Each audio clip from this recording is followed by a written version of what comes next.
বেছিভাগ মানুহৰ ঘৰত থালি এখনেই আছে। একেখন থালিতে কুকুৰকো ভাত দিয়ে, ভকতকো ভাত দিয়ে। শুনিবলৈ বেয়া লাগিছে, আমাৰো হয় কেতিয়াবা। আমাৰ ঘৰতো থালি এখনেই, আমাৰ নিজৰ মহাধৰ্মৰ কথা কৈছোঁ। আমাৰো থালি একেখনে আমি ভকতকো ভাত দিছোঁ, কুকুৰকো ভাত দিছোঁ। আমি শাস্ত্ৰৰ এতিয়া 2য় অধ্যায় ভগৱন্তৰ লীলা অৱতাৰ চৈতন্য হৈ আছে। পাঠকীদ্বয়ে ইমান সুন্দৰভাৱে সাৱলীল সুললিত কণ্ঠেৰে তেৰাভাৱে পাঠ নিগৰাইছে। যদি আপোনাৰভাৱে একান্ত মনে শ্ৰৱণ কৰিছে তেতিয়াহ'লে অৰ্থসমূহ ওলায়ে গৈছে, আমি আৰু ক'বলগীয়া নাথাকেই। তথাপিও প্ৰথম স্কন্ধ মংগলাচৰণৰ পৰা আদি কৰি তাতে অশ্বত্থামাৰ শিৰোমণিকতা, কুন্তীৰ স্তৱ, ভীষ্মৰ মুখ্য লাভ, পৰীক্ষিতৰ কলিনিগ্ৰহ, এই কথাখিনি পাৰ হৈ গৈছে প্ৰথম স্কন্ধত। মূল অধ্যায় ইয়াতে লগতে ভালেমানখিনি আছে, আমি মূল কথাখিনি কৈছোঁ। তাৰ পাছতে ভাগৱত ধৰ্মৰ পৰা আৰম্ভ হৈছে 2য় স্কন্ধ। 2য় স্কন্ধত সৃষ্টিৰ বৰ্ণনা সম্পৰ্কে আৰম্ভ হৈছে। তাৰ পাছতে ভগৱন্তৰ লীলা অৱতাৰ এতিয়া পঢ়ি থকা হৈছে, য'ত এতিয়া আমি মাজতে আহি অকণমান বিৰাম দিবলগীয়া হ'ল। যেই হওক, প্ৰথম আমি মংগলাচৰণৰ পৰা অকণমান আৰম্ভ কৰিম। যে মংগলাচৰণ বুলি ক'লে আমাৰ নজনা লোক প্ৰায়ে নাই, সকলোৱে জানে। আমাৰ আসনৰ ক্ষেত্ৰত যিখিনি অসুবিধাৰ সৃষ্টি হৈছে সেইখিনি অকণমান আমি শান্তিপূৰ্ণ ভাৱেৰে মনে মনে মৌনতেৰাই আমি যদি আসনসমূহ লৈ থাকোঁ, আমাৰ শ্ৰোতাসকল যিসকলে কথাখিনিলে অকণমান মনটো আনিব বিচাৰিছেহে, আকৌ যদি কাষতে কোনোবাই মাতষাৰ লগাই দিয়ে মনটো অলপ বেলেগ হৈ যায়, কথাখিনি বেলেগলৈ গুচি যায়। গতিকে আমি যিমান পাৰোঁ নীৰৱতাৰে সৈতে কথাখিনি আগবঢ়াই লৈ যাম। যে হওক, মংগল আচৰণৰ সম্পৰ্কে আমি নক'লেও হয়, কিন্তু তথাপিও আমি অকণমান ক'বলৈ আগবাঢ়িছোঁ এইটো কাৰণে, মংগল যুগ আচৰণ সকলোৱে জানে, মংগল আচৰণ। কিন্তু আচৰণৰ বিষয়ে নাজানে কোনে, ধৰ্ম নাজানে কোনে, কিন্তু আমি পালিছোঁ কিমানে, ডাঙৰ কথাখিনি তাতে আছে। মংগল আচৰণৰ সম্পৰ্কে আমি সকলোৱে জানো, কিন্তু আমি পালন কিমানে কৰোঁ, এবাৰ আমি নিজক সুধিম। আজি আমাৰ কথাখিনি কেৱল মাত্ৰ নিজক সুধিবৰ কাৰণে, আনৰ কাৰণে নহয়। আমি আনক কাৰোকো পৰামৰ্শও নকৰোঁ আৰু আনক আমি কথাখিনি বুজাবলৈও নাযাওঁ। আমি নিজক সুধিম। আহক, ময়ো সুধিম আপোনালোকৰ লগত, আমি নিজেই এই মংগলাচৰণসমূহ কিমান পালন কৰোঁ। মংগলাচৰণৰ সম্পৰ্কে আমি যিমানবিলাক অনুষ্ঠানলৈ গৈছোঁ, প্ৰতিভাগ অনুষ্ঠানতে কোৱা হৈছে। আৰু এইখিনিতে অনুষ্ঠানসমূহৰ কথা ওলাওঁতে মনলৈ আহিছে যে এই আজিকালি সামাজিক মাধ্যমত এই কথাবোৰ প্ৰচাৰ হৈছে। আৰু আমাক বিশেষকৈ মই নিজক কৈছোঁ, আমাৰ মহাধৰ্মক সামাজিক মাধ্যমত চৰ্চিত কৰি পেলোৱা এজন ব্যক্তি বাবুমণি পাটৰ আজি উপস্থিত আছে। এই আপাহতে তেওঁলৈ মই ধন্যবাদ জ্ঞাপন কৰিছোঁ। তেখেতে ইউটিউবৰ জৰিয়তে আমাক প্ৰচাৰ মাধ্যমলৈ আনি অসমৰ প্ৰায় কেইবাটাও আগবঢ়া জিলাত, কেইবাখনিও আগবঢ়া জিলাত আমাৰ অনুষ্ঠান পৰিৱেশন কৰিবলৈ তেখেতে সুবিধা কৰি দিলে। আপাহতে তেওঁলোকলৈও ধন্যবাদ জ্ঞাপন কৰিছোঁ। লগতে 2জন পাঠকীদ্বয় ইয়াত উপস্থিত আছে, অমূল্য কটকী প্ৰভুজন আৰু আমাৰ ভূপেন ভৰালী প্ৰভু। তেখেতলোক 2জনে তেখেতলোকৰ নিজৰ গৃহত আনি আলোচনা কৰিবৰ কাৰণে আমাক মহাধৰ্মকে ঠেলি দি তেওঁলোকে এনেকৈ ক'ব লাগিব, তেনেকৈ ক'ব লাগিব, এনেকৈ শিকাই আজি আনি এইখিনি অনুষ্ঠান পোৱালেহি। তাৰ কাৰণে আমি চিৰকৃতজ্ঞ। 2জন ব্যক্তি আজি আমাৰ সন্মুখত উপস্থিত আছে। এই আপাহতে তেওঁলোকৰ শ্ৰীচৰণটো আমি সেৱা ধৰিছোঁ। কৃষ্ণ। মংগলাচৰণৰ ক্ষেত্ৰত এই কথাখিনি আমি ক'বই লাগিব, যদিও বা কেইবাটাও অনুষ্ঠানত আমি এই কথাখিনি প্ৰকাশ কৰিছোঁ, তথাপিও কৈছোঁ এইটো কাৰণে যে মংগল আচৰণ বুলি ক'লেই যিবোৰ আচৰণৰ যোগেদি আনৰ উপকাৰ হয়, আনে আমাক বেয়া বুলি ক'ব নোৱাৰে, সেইখিনিয়ে হৈছে মংগল আচৰণ। ভলিউমটো বেছি হ'লে আপোনালোকে ক'ব, তেখেতে অলপ কমাই দিব, নহ'লে কথাখিনি শুনাত অসুবিধা হ'ব। ঠিক আছে, চব চাই ল'ব, আপোনালোকে শুনি থাকিলে গম পাব নহয়। যে হওক, যে মংগল আচৰণ বুলি ক'লে যদিও যিখিনি আচৰণৰ যোগেদি মানুহৰ মংগল হয় সেইখিনি আচৰণকে যদি মংগল আচৰণ কোৱা হয়, তথাপিও আচৰণৰ ক্ষেত্ৰত স্থানভেদে, কালভেদে, পাত্ৰ অনুসৰি আচৰণবোৰ বেলেগ হয়। এতিয়া যিজন শিক্ষকে স্কুলত শিক্ষাদান কৰোঁতে যিখিনি আচৰণ তেওঁ প্ৰদৰ্শন কৰে, সেই একেখিনি আচৰণ যদি ঘৰত প্ৰদৰ্শন কৰে, মানুহগৰাকী ভাল পাবনে? নাপাব নিশ্চয়, নহয় জানো? আকৌ একেখিনি কথাকে চাওক, আচৰণ যদি শুদ্ধ নহয়, এজন ল'ৰাই, আমি এইটো আগতো কৈছোঁ যে এজন ল'ৰাই যেতিয়া স্কুললৈ যায়, প্ৰথম বাহ্যিক আচৰণৰ ভিতৰত তেখেতে ইউনিফৰ্মযোৰ পিন্ধিব লাগিব। আৰু নিৰ্দিষ্ট সময়ত স্কুল যাব লাগিব। এই দুটা আচৰণ যেতিয়া এজন ছাত্ৰই মানি চলিব তেতিয়াহ'লে আমি গম পাম যে এজন স্কুলীয়া ছাত্ৰ। 12 বজাত যদি এজন ল'ৰাই কান্ধত বেগটো লৈ সাধাৰণতে ফুৰিবলৈ যোৱা ড্ৰেছযোৰ পিন্ধি আলিয়েদি গৈ থাকে, আপুনি সেইজন স্কুলীয়া বয়সৰ ছাত্ৰৰ বয়সৰ হ'লেও আপুনি স্কুলে গৈছে বুলি বা মই স্কুলে গৈছে বুলি তেখেতক অনুমান কৰিব পাৰিম জানো? তেওঁ বাহ্যিক আচৰণতে ফেইল মাৰিলে, তাৰমানে তেওঁ স্কুললৈ নাই যোৱা বুলি আমি গম পাই গ'লোঁ। এতিয়া আমি নামগৃহলৈ আহিছোঁ। নামগৃহলৈ অহা প্ৰথমটো আচৰণ আমি মানি চলিছোঁ কি, যে যদিও বা আমি অন্যান্য সাজ সজ্জা পিন্ধি বিভিন্ন কামৰ কাৰণে আমি যাওঁ, আজি অন্ততঃ এই অনুষ্ঠানটোত একেবাৰে কণমানি শিশুটোলৈকে আমি এটা যাৱতীয় মানে ধাৰ্মিক পোছাক আমি পিন্ধি আহিছোঁ, নহয় জানো? তো গতিকে এই পোছাকযোৰ পিন্ধি অহাৰ লগে লগে গম পাই গৈছে যে এনে ভক্তিমূলক কিবা অনুষ্ঠানলৈ গৈছে বা নামগৃহলৈ গৈছে, তাৰমানে বাহ্যিক আচৰণটোত আমি পাছ কৰিলোঁ। এতিয়া আভ্যন্তৰীণ কিছুমান আচৰণ আছে, যে এই আভ্যন্তৰীণ আচৰণসমূহ নজনাৰ কাৰণে ভাগৱতৰ ইমান সুন্দৰ সুন্দৰ আলোচকসকল তেজপুৰৰ পৰা আহে, লখিমপুৰৰ পৰা আহে, বিভিন্ন দূৰ দূৰণিৰ যিসকল মূল আলোচক, যাৰ জোৰত সমস্ত ভাৰতবৰ্ষত ধৰ্মৰ এই যে যিটো শ্ৰীমদ ভাগৱতৰ চৰ্চাৰ অনুষ্ঠান ইমান জোৰত বিকশিত হৈছে, তেওঁলোকক আমিও আনি ইয়াত আলোচনা বহাইছোঁ, তেওঁলোকৰ আলোচনা আমি শুনিছোঁ, তথাপিও আমাৰ হৃদয়ত ক্ৰিয়া কৰা নাই। ইয়াৰ কাৰণটোৰ কাৰণে আমাৰ আভ্যন্তৰীণ কেইটামান আচৰণ আছে, এইকেইটা আমি শুদ্ধ কৰিব পাৰিছোঁ নে নাই এবাৰ নিজক পৰীক্ষা কৰি চাওঁ আহক। কথাটো এনেকুৱা, আভ্যন্তৰীণ আচৰণৰ ভিতৰত প্ৰথম কথাটো হ'ল যে আমি নামগৃহলৈ আহিলে সদায় 3 বস্ত্ৰ লৈয়ে আহিব লাগিব। এতিয়া এইখিনিতে আমাৰ গণ্ডগোল এটা হৈয়ে যায়। 3 বস্ত্ৰ বুলি কৈ দিয়াৰ লগে লগে আজি বাপসকলে ধুতি, চেলেং আৰু গামোচা 3 বস্ত্ৰ লৈ আহিছে, তে আইসকল তেতিয়াহ'লে 3 বস্ত্ৰ কেনেকৈ ল'ব পাৰিব জানো? অসুবিধা নহ'ব জানো? গতিকে গুৰুজনে এইটো কোৱা নাই যে আইসকল ভকত হ'ব নোৱাৰিব, কাৰণ কেলৈ 3 বস্ত্ৰ ল'ব নোৱাৰিব যে? গুৰুজনে এনেকৈহে কৈছে যে 3 বস্ত্ৰ ল'লেই ভকত নহয়।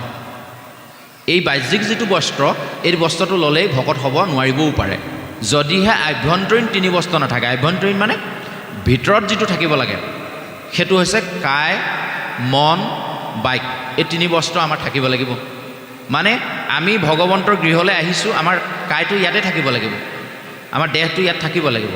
দেহটো আছে, মনটো কিন্তু ঘৰত আছে, মনটো বেলেগত আছে, তেতিয়া হ'লেও আমি ভগৱন্তৰ কথা শুনিব নোৱাৰিম। 3 নম্বৰ কথা আমি বেলেগ পাতি আছোঁ।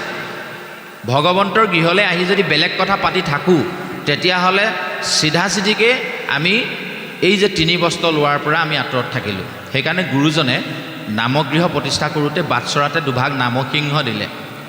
নামসিংহ কিভাগ এইকাৰণেই দিলে, সেয়া হৈছে ভগৱন্তৰ নামসিংহ।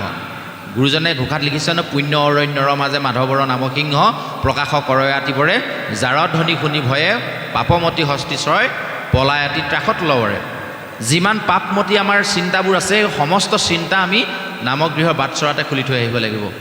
মায়াৰ বস্ত্ৰ, মায়াৰ বস্ত্ৰ বুলি ক'লে আমাৰ অসুবিধা হয় বুজি পাবলৈ। মায়া মানে কি? মায়া মানে হৈছে যাদু। আগতে আপোনালোকে DC ডেকা, PC চৰকাৰ যাদু দেখিছিলে নাই? ইয়াত আজিকালি ল'ৰা ছোৱালীয়ে যাদু দেখিবলৈ নাপায়, কেতিয়াবা টিভিত ওলায়। কেনেকুৱাবোৰ যাদু? চুঙা এটা ল'লে, এফালৰ পৰা কাপোৰ এখন ভৰাই দিলে, ইফালে টানি দিলে, চৰাই এজনী ওলাই গ'ল। ৰুমাল এখন জোকাৰি দিলে, গোটেই পইচা সৰি পৰিলে। প্ৰকৃততে ৰুমালখন জোকাৰি দিলে সেইখিনি পইচাই ওলাইছিলেনে? তেনেকৈ যদি পইচা উলিয়াব পাৰে দেখোন পৃথিৱীত মানুহে আৰু বেলেগ কৰ্ম নকৰিলেও হ'ব। সেইটো প্ৰকৃততে পইচা ওলোৱা হয় জানো? নহয়, যাদু। যাদু, এই যাদুটোকে ভাগৱতৰ ভাষাত মায়া বুলি কৈছে। ভগৱন্তই আমাৰ চকুত যাদু কৰি থৈছে। কোনখিনিত যাদু কৰি থৈছে? উদাহৰণস্বৰূপে যেতিয়া মুকলি আকাশত, ফৰকাল আকাশত, মুকলি আকাশৰ তলত যেতিয়া আমি ৰৈ ওপৰলৈ যদি আমি চাই দিওঁ বা বহুত দূৰ আঁতৰলৈ যদি চাই দিওঁ, যেন বাতি এটাৰ নিচিনাকৈ গৈ পাহাৰটোত আকাশখন লগ লাগি গৈছে। বেছি দূৰ চাবই নালাগে, ইয়াৰ পৰা দৌলবাগানমানতে যেন পাহাৰটো লাগি গৈছে, এনেকুৱা নিচিনা দেখোঁ নাই? কিন্তু প্ৰকৃততে আকাশখন তাত লাগিছে জানো? সেইটো সত্য হয় জানো? নহয়, সেইটো হ'ল যাদু। এই যাদুৰ যিখন পৰ্দা, মায়াৰ যিখন পৰ্দা, এই পৰ্দাখনে কেৱল মাত্ৰ অবস্তুটোকেহে বস্তু বুলি দেখে।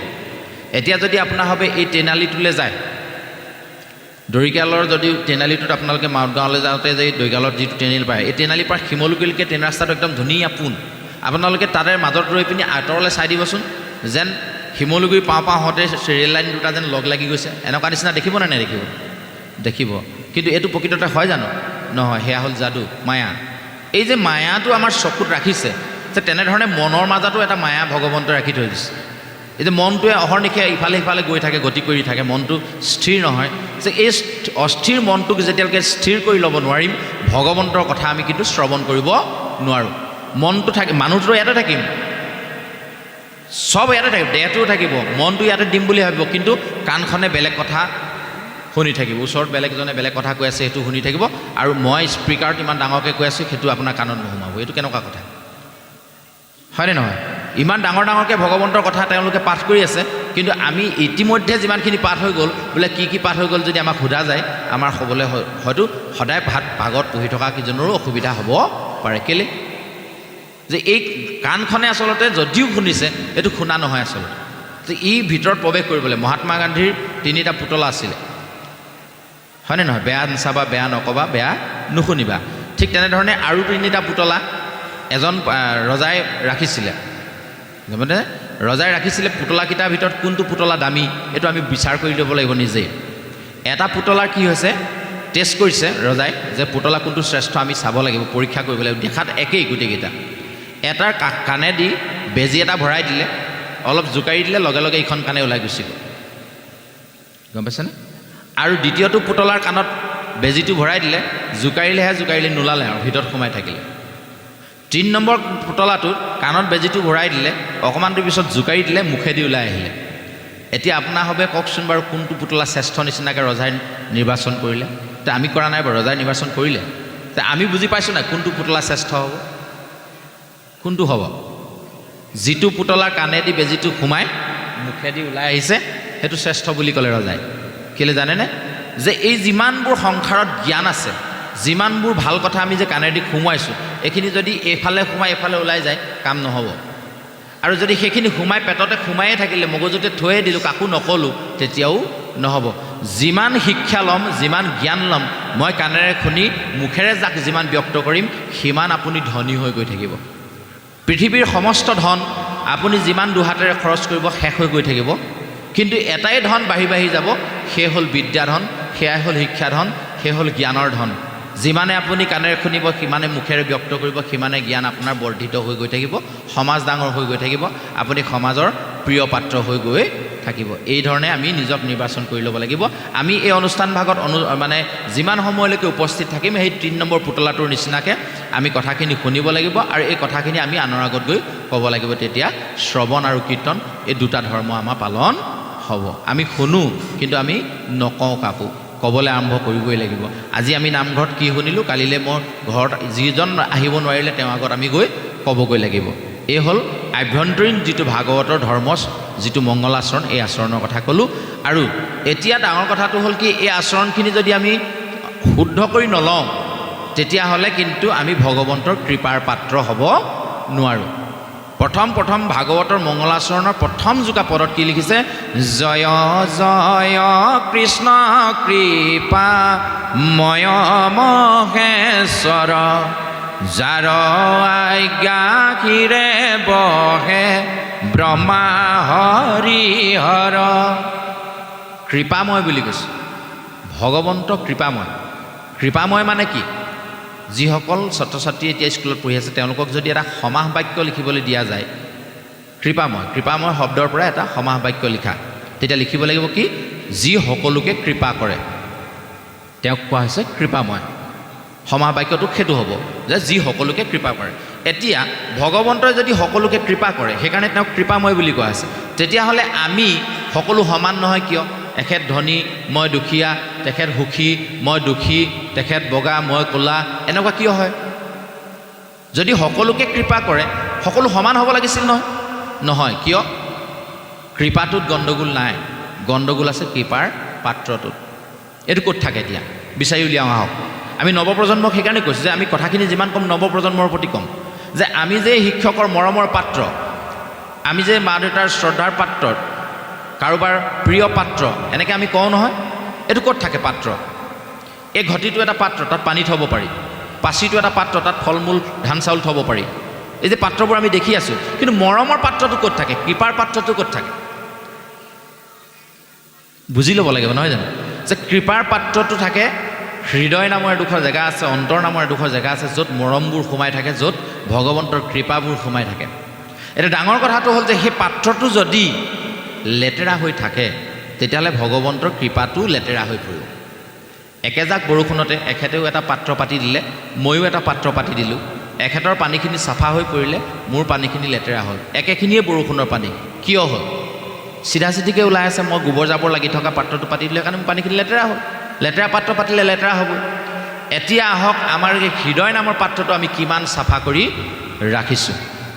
যদি চাফা কৰি ৰাখিব পৰা নাই তেতিয়াহ'লে কিন্তু আমাৰ হৃদয়ত ভগৱন্তৰ কৃপাটো নপৰে, পৰিলেও লেতেৰা হৈ যাব।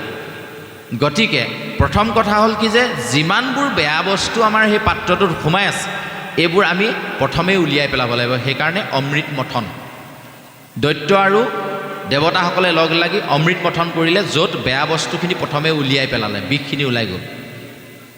আমি বেয়া বস্তুখিনি প্ৰথম আমাৰ হৃদয়ৰ পৰা উলিয়াই ল'ব লাগিব। আমি পাৰিছোঁনে নাই এবাৰ নিজক সোধো আহক। আপোনাৰ হ'বৰ ফালে কেনেকুৱা কি নাজানো, আমাৰ ফালে বেছিভাগ মানুহৰ ঘৰত থালি এখনেই আছে। একেখন থালিতে কুকুৰকো ভাত দিয়ে, ভকতকো ভাত দিয়ে। শুনিবলৈ বেয়া লাগিছে, আমাৰো হয় কেতিয়াবা। আমাৰ ঘৰতো থালি এখনেই, আমাৰ নিজৰ মহাধৰ্মৰ কথা কৈছোঁ। আমাৰো থালি একেখনে আমি ভকতকো ভাত দিছোঁ, কুকুৰকো ভাত দিছোঁ। এই যিটো স্বভাৱ যেতিয়ালৈকে আমাৰ থাকিব তেতিয়ালৈকে কিন্তু ভগৱন্তৰ কৃপা কেতিয়াও আমি পাব নোৱাৰোঁ, কৃপাৰ পাত্ৰ হ'ব নোৱাৰোঁ। কথাটো কিয় কৈছোঁ জানে?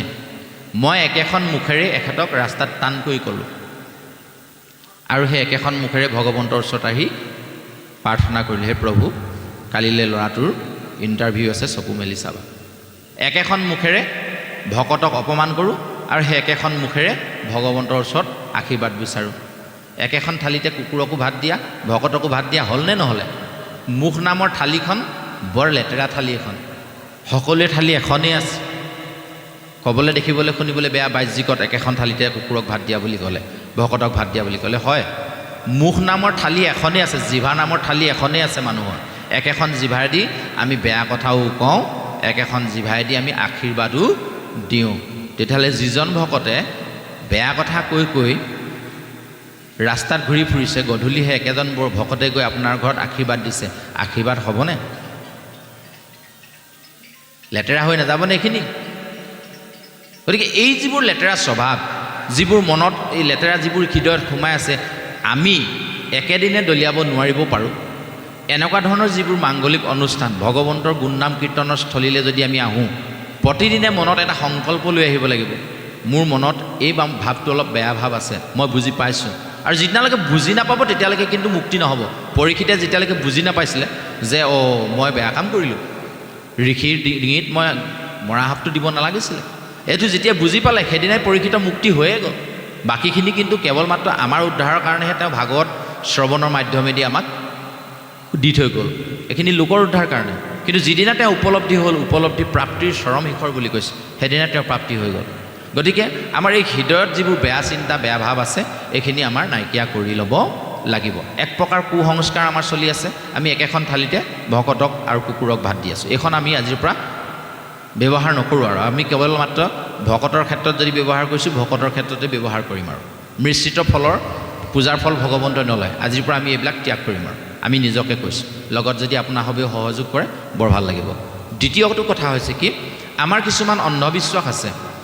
অন্ধবিশ্বাসবোৰ এনেকুৱা, আপোনালোকৰ ফালে আছেনে নাই নাজানো, আমাৰ ফালে ব্যক্তি বিশেষে মানুহক নিন্দা কৰাৰ এটা ছিষ্টেম আছে। শুই উঠিয়ে ভাল কাম এটাত যাবলৈ ওলাইছিলোঁহে, এই বিধৱা মানুহজনী দেখিলোঁ নহয় ৰাস্তাত, যাত্ৰাটোৱে নষ্ট হৈ গ'ল। আপোনালোকৰ ফালে কয় নকয় নাজানো, আমাৰ ফালে কিছুমানো আছে, পুৰণিকলীয়া কিছুমান নীতি ধৰি আছে। চিধা চিধিকৈ প্ৰথম স্কন্ধত 29 স্তৱ বুলি এভাগ ভাগৱতত উল্লেখ কৰিলে, আৰু গুৰুজনাই কীৰ্তন ঘোষাখন লিখিবলৈ গৈ প্ৰথমে শ্লোক বুলি এষাৰ কথা লিখিছিলে, য'ত লিখিছিলে কৃষ্ণায় বাসুদেৱায় দৈৱকী নন্দনায় চ নন্দ গোপ কুমাৰায় নমো নমঃ, নহয় জানো? এনেধৰণে আৰম্ভ কৰি তাত কৈছিলে কি বুলি, শেষত কৈছিলে মুকং কৰোতি ৱাচালং পংগুং লং ভয়তি গ্ৰীম য়ত কৃপাতমহং বন্দে পৰমানন্দ মাধৱম, এই বুলি শ্লোকভাগী লিখিছিলে। এই শ্লোকভাগী কোনে আওৰোৱা, এই কথাখিনি যদি আপোনাৰ হ'বৰ কোনোবা এগৰাকী নজনাকৈ আছে, আপোনালোকক জনাই থৈছোঁ, অনাগত দিনত আপোনালোকে জানিবলৈ আন পাৰিলে জনাব যে এই শ্লোকভাগী গাইছিলে কুন্তী দেৱীয়ে। মহাভাৰতৰ যুদ্ধ শেষ কৰি যেতিয়া কৃষ্ণই ঘৰলৈ যাবলৈ বিচাৰিছিলে, দ্বাৰকালৈ যাবলৈ বিচাৰিছিলে, তেতিয়া কুন্তীয়ে কৈছিলে যে তুমি থকাৰ কাৰণেহে মোৰ পঞ্চপাণ্ডৱ এই 5টা সন্তান জীৱিত হৈ থাকিলে আৰু ইহঁতে ইমান ডাঙৰ যুদ্ধখনত জয়লাভ কৰিব পাৰিলে। আৰু এটা কথা মই জানো যে মুকং কৰোতি ৱাচালং, মুকজনেও কথা ক'ব পাৰিব, পংগুং লং ঘয়তে গিৰিম, পংগুজনেও পৰ্বত বগাব পাৰিব, যদিহে তোমাৰ কৃপা তাত থাকে। যৎ কৃপা তমহং বন্দে পৰমানন্দ মাধৱম, তোমাৰ কৃপা যদি তাত থাকে তেতিয়াহ'লে এইটো সম্ভৱ হ'ব। এই কুন্তী তেতিয়া সধৱা আছিলে নে বিধৱা আছিলে? এতিয়া আমি সংস্কাৰটোৰ কাৰণে কথাখিনি উলিয়াইছোঁ যে যেতিয়া এই শ্লোকভাগী কুন্তীয়ে আওৰাইছিলে তেতিয়া কিন্তু কুন্তী বিধৱা আছিল। এই বিধৱা মানুহগৰাকীয়ে আওৰোৱা শ্লোকভাগী গুৰুজনাই কীৰ্তনৰ প্ৰথম শ্লোক হিচাপে আৰম্ভ কৰিলে। তাৰমানে যাত্ৰাৰ আৰম্ভত বিধৱা মানুহগৰাকীয়ে গোৱা শ্লোকটোৱেদি কীৰ্তনৰ যাত্ৰা আৰম্ভ কৰিলে। আৰু আমি সাধাৰণ ইয়াৰ পৰা গুৱাহাটীলৈ যোৱা যাত্ৰাটোত বিধৱাগৰাকীক দেখিলে যাত্ৰা নষ্ট হ'ব বুলি ক'লোঁ। আমি মানুহেই নে? আমি তেনেকুৱা কৰিব লাগেনে বাৰু? যে এই অন্ধবিশ্বাস, কুসংস্কাৰ নিচিনা যিবিলাক বেয়া চিন্তা, বেয়া মনোভাৱ, এইবিলাকে আমাৰ হৃদয় নামৰ পাত্ৰটো ভৰপূৰ হৈ আছে, তাত এতিয়া ভগৱন্তৰ কৃপা সোমাব নোৱাৰে। এবাৰ কেইজনমান ভক্তই এজন মুনিৰ ওচৰলৈ গ'ল, প্ৰভু আপোনাৰ ওচৰত আমি শিক্ষা বিচাৰি আহিছোঁ। বোলে হ'ব, ভাল কথা। তেওঁ আৰম্ভ কৰিলে ভাগৱতৰ কথা। বোলে এইখিনি মোক নালাগে, তাতকৈ ওপৰত কিবা জ্ঞান আছে যদি কোৱা। ভাগৱতৰ বিষয়ে আমি শুনিছোঁ, গীতাৰ বিষয়ে শুনিছোঁ, কীৰ্তন আমি পঢ়িছোঁ, এইকেইখন কিতাপ আমি পঢ়িলোঁ, তাতকৈ ওপৰত কিবা জ্ঞান আছে যদি মোক দিয়ক। গুৰুজনক তেনেকৈ শিষ্যকেইজনে ক'লে। বোলে হ'ব, তেতিয়াহ'লে তোমালোকে কালিলৈ আহিবা, আহোঁতে আমাৰ কাৰণে অকণমান চাহ লৈ আহিবা। দুইজনে শিষ্যই চাহ অকণমান গুৰুজনলৈ লৈ আহিলে, কাপ এটা দিলে, কাপটোত ঢালি আছোঁ, ভৰ্তি হ'ল। বোলে আৰু দিয়া। গুৰুজনে কৈছে আৰু দিয়া। তো কাপটো ভৰ্তি হোৱাৰ পিছত আৰু ক'ত দিব? পৰি নাযাব? তো তেতিয়া তেওঁলোকে ক'লে জানো কাপটোতো ভৰ্তিয়ে হ'ল, পৰি যাব না? তো এই কথাটো যে যেনেধৰণে বুজি পালা, তেনেধৰণে যদি কালি কোৱা কথাষাৰ তোমালোকে বুজি পালাহেঁতেন, তোমালোকৰ জ্ঞানৰ ভাণ্ডাৰটো পৰিপূৰ্ণ হৈ আছে বুলি তোমালোকে পৰিচয়টো দিলা যে আমি এইখিনি জানো, তাতকৈ ওপৰত কিবা আছে যদি কোৱা। যদি তোমালোকৰ জ্ঞানৰ ভাণ্ডাৰটো যদি পৰিপূৰ্ণই হৈ আছে, তেতিয়াহ'লে আকৌ মই নতুনকৈ জ্ঞান দিলে ক'ত সোমাব? গতিকে এই যিবোৰ জ্ঞানে আমাক আমনি কৰে, যিখিনি বস্তু বেয়া চিন্তা, বেয়া ভাৱনা, এইখিনি যদি আমি পৰিত্যাগ নকৰোঁ, তেতিয়াহ'লে আমি কোনো কাৰণতে ভগৱন্তৰ কৃপা ল'ব নোৱাৰোঁ। কাৰণ আমাৰ পাত্ৰটোত সেই বস্তুবোৰ সোমাই আছে। আহক আজিৰ পৰা আমি এই বস্তুবোৰ দলিয়াই দিওঁ। আমাৰ মনবোৰ ইমানেই বেছি বেয়া, আমি কি হৈছে চাওক, আজি 10 বছৰমানৰ আগতে এজন মানুহে মোক অকণমান টানকৈ কৈছিলে, বেয়াকৈ কৈছিলে। আজিও মানুহজন কাষেদি পাৰ কৰিলে মোক চিককৈ মাৰে গাটোত, এই মানুহটোৱে মোক এনেকৈ কৈ থৈছে। কিন্তু সেই একেটা মনেই যেতিয়া এখন নাটক আমি চাবলৈ যাওঁ, প্ৰথম দৃশ্যটোত এজন কৌতুক অভিনেতাই কৌতুক এটা ক'লে, আমাৰ হাঁহি উঠিলে, খুব হাঁহি উঠা কৌতুক এটা ক'লে। সেই একেটা কৌতুককে যেতিয়া আকৌ দ্বিতীয় দৃশ্যটো কয়, তেতিয়া আমাৰ হাঁহিটো অলপ কমকৈ উঠিব, হয়নে নহয়? মন কৰিব। আকৌ এই একেটা কথাকে যেতিয়া 3 নম্বৰ, 4 নম্বৰ, 5 নম্বৰ দৃশ্যটোত কণ্টিনিউ কৰি যাবলৈ ধৰিব, লাষ্টত আমাৰ খং উঠিবগৈ। এই একেটা কথাকে আৰু কিমান শুনি থাকিবি? হাঁহি উঠা কথা হ'লেও আমাৰ লাষ্টলৈ খং উঠিব। একেটা ভাল লগা হাঁহি উঠা কথা আমাৰ প্ৰথম দৃশ্যটো ভাল লাগি 5 নম্বৰ দৃশ্যটোৰ আমনি লগা হ'ল। কিন্তু 10 বছৰৰ আগত কোৱা বেয়া কথাটো এতিয়াও মোৰ হৃদয়ত মই এই পাত্ৰটোত ভৰ্তি কৰি থৈ দিছোঁ। এই স্বভাৱটো যেতিয়ালৈকে থাকিব, তেতিয়ালৈকে ভগৱন্তৰ কৃপা সোমাবলৈ পাত্ৰটো আমাৰ খালী নহ'ব। গতিকে এনেকুৱা বেয়া মনোভাৱবোৰ আমি ত্যাগ কৰিব হ'ল। যে এইখিনি যেতিয়ালৈকে আমি ত্যাগ নকৰিম, যেতিয়ালৈকে মুখ নামৰ থালিখন আমি চাফা কৰি নল'ম, একেখন থালিতে যেতিয়া নেকি আমি ভকতকো কুকুৰকো ভাত দিম, তেতিয়ালৈকে ভগৱন্তৰ যিটো মংগলাচৰণৰ কথা আমাক কৈছে, এই মংগলাচৰণ আমাৰ কাহানিও শুদ্ধ নহ'ব। আৰু মংগলাচৰণেই যাৰ শুদ্ধ নহ'ব, তেতিয়াহ'লে ভিতৰত যিখিনি অধ্যায় আছে, এই অধ্যায়খিনিলৈ আমি কেতিয়াও যাব নোৱাৰিম। প্ৰথম আমি ভাগৱত শুনাৰ মাজেদি, ভাগৱত শ্ৰৱণৰ মাজেদি আমাৰ মনৰ এই অপবিত্ৰ যিখিনি কথা আছে, সেইখিনি আমি বাহিৰত দলিয়াই দিব লাগিব। নামসিংহতে সেৱাভাগ কৰি যিমানবোৰ লেতেৰা মনোভাৱ আছিলে চব তাতে পেলাই থৈ আহিব লাগিব। এই যদি একেবাৰে মই সদায় কাজিয়া লাগি বেয়া পোৱা মানুহজনো যদি মোক কাষত বহাই দিলে, কৃষ্ণ বুলি তেখেতক মই সম্বোধন কৰি মনটো সংস্কাৰ কৰি ল'ব লাগিব। সেইকাৰণে কৈছে ৰাম বুলি শুদ্ধ কৰা মন। যেতিয়ালৈকে ৰাম বুলি মনটো শুদ্ধ কৰি নল'ম, তেতিয়ালৈকে কিন্তু আমাৰ মন এই কৃপাৰ পাত্ৰ আমি হ'ব নোৱাৰিম। সেইকাৰণে আমি সকলোৱে ভগৱন্তৰ কৃপাৰ পাত্ৰ হ'ব নোৱাৰোঁ। গতিকে কৃপাৰ পাত্ৰ হ'বৰ কাৰণে মংগলাচৰণত আমি ইমানখিনিকে কথা আগবঢ়ালোঁ। ইয়াৰ পিছত কুন্তীৰ কথাখিনি আমি ক'লোঁ। কুন্তীয়ে যিখিনি কৈছিলে শ্লোক, এতিয়া ভীষ্মৰ যিখিনি মুখ্য, এই মুখ্যটোত ক'বলৈ যাওঁতে ভালেমানখিনি কথা আছে, যে এইখিনি গোটেইখিনি আমি নকওঁ। এটা কথাই আমি কওঁ যে আমি জীৱনত যিবোৰ ভুল কৰিছোঁ, এই ভুলৰ যদি যেতিয়ালৈকে শুধৰণি নহ'ব, তেতিয়ালৈকে কিন্তু আমাৰ কি হৈছে, ভগৱন্তৰ প্ৰাপ্তিৰ যিটো দিশ, আমি যিমানে 7 দিনীয়া 8 দিনীয়া যিমান আমি সেৱা কৰি থাকোঁ, আমাৰ কেতিয়াও শুদ্ধ নহ'ব, আমাক কেতিয়াও ভগৱন্তৰ কৃপা লাভ নকৰিম। ইয়াত ভীষ্মৰ মুখ্য উৎসৱত এটা কথা আমাক কৈছে যে ভীষ্মই যেতিয়া হৰসজ্জাত পৰিছে, হৰসজ্জাত পৰোঁতে তেওঁ প্ৰতিটো মানে 1 ইঞ্চি দূৰে দূৰে গোটেই দেহটো হৰবিদ্ধ হৈছে। ভাবকচোন, এপাত কাঁড়ে খুচিলে আমাৰ জীয়াই থাকিবলৈ দিগদাৰ হ'ব, তেওঁ 1000 পাত হৰবিদ্ধ হৈছে, তাৰ পাছতো ভীষ্ম জীয়াই আছে। ইয়াৰ তত্ত্বটোনো কি? কোনোবাই ক'ব ভীষ্মই ইচ্ছা মৃত্যুৰ বৰ লাভ কৰিছিলে, গতিকে তেওঁ ইচ্ছা নকৰিলে নমৰে।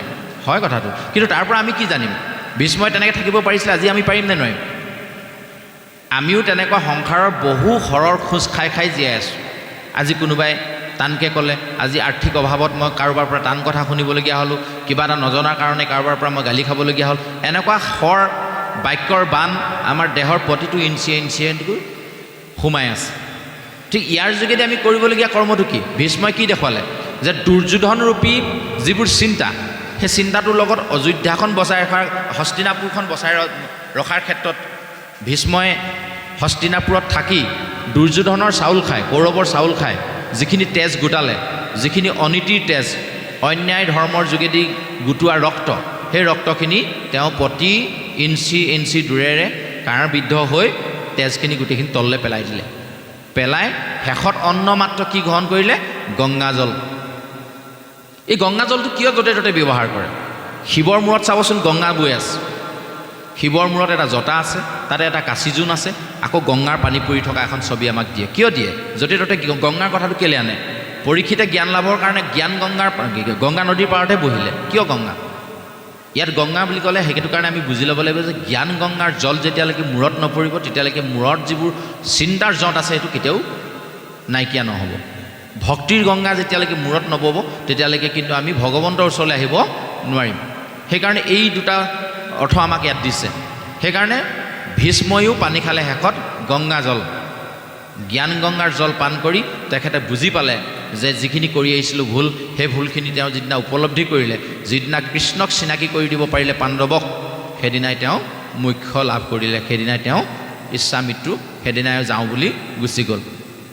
মানে মহাভাৰতৰ যুদ্ধ শেষ হোৱাৰ পাছত কৃষ্ণই বুদ্ধি কৰি পঞ্চপাণ্ডৱক, কুন্তী, আপোনাৰ গান্ধাৰী, ধৃতৰাষ্ট্ৰ সকলোকে ভীষ্মৰ ওচৰলৈ লৈ গ'ল, আৰু ভীষ্মই কৃষ্ণৰ ফালে আঙুলি টোৱাই কৈ দিলে যে যিমান যি হৈ গ'ল সমস্ত কাল কিন্তু এয়াই কৃষ্ণ ভগৱন্ত, তেওঁৰ নিৰ্দেশতে সকলোখিনি হ'ল, দুষ্টক দমন হ'ল, শান্তক পালন হ'ল, এই কথাখিনি কৈয়ে তেওঁ মোক্ষ লাভ কৰিছে। কিন্তু তাৰ আগে আগে কিন্তু তেওঁ নিজক শোধন কৰি লৈছে। এতিয়া আমিও আমাৰ নিজক শোধন কৰি ল'ব লাগিব, আৰু যেতিয়ালৈকে শোধন কৰি নলওঁ তেতিয়ালৈকে কিন্তু পিছত যে এই নৱপ্ৰজন্ম নামক গৃহলৈ যে নাহে, তাৰ কাৰণে কেৱল মাত্ৰ তেওঁলোকক জগৰীয়া কৰি থাকিলে নহ'ব।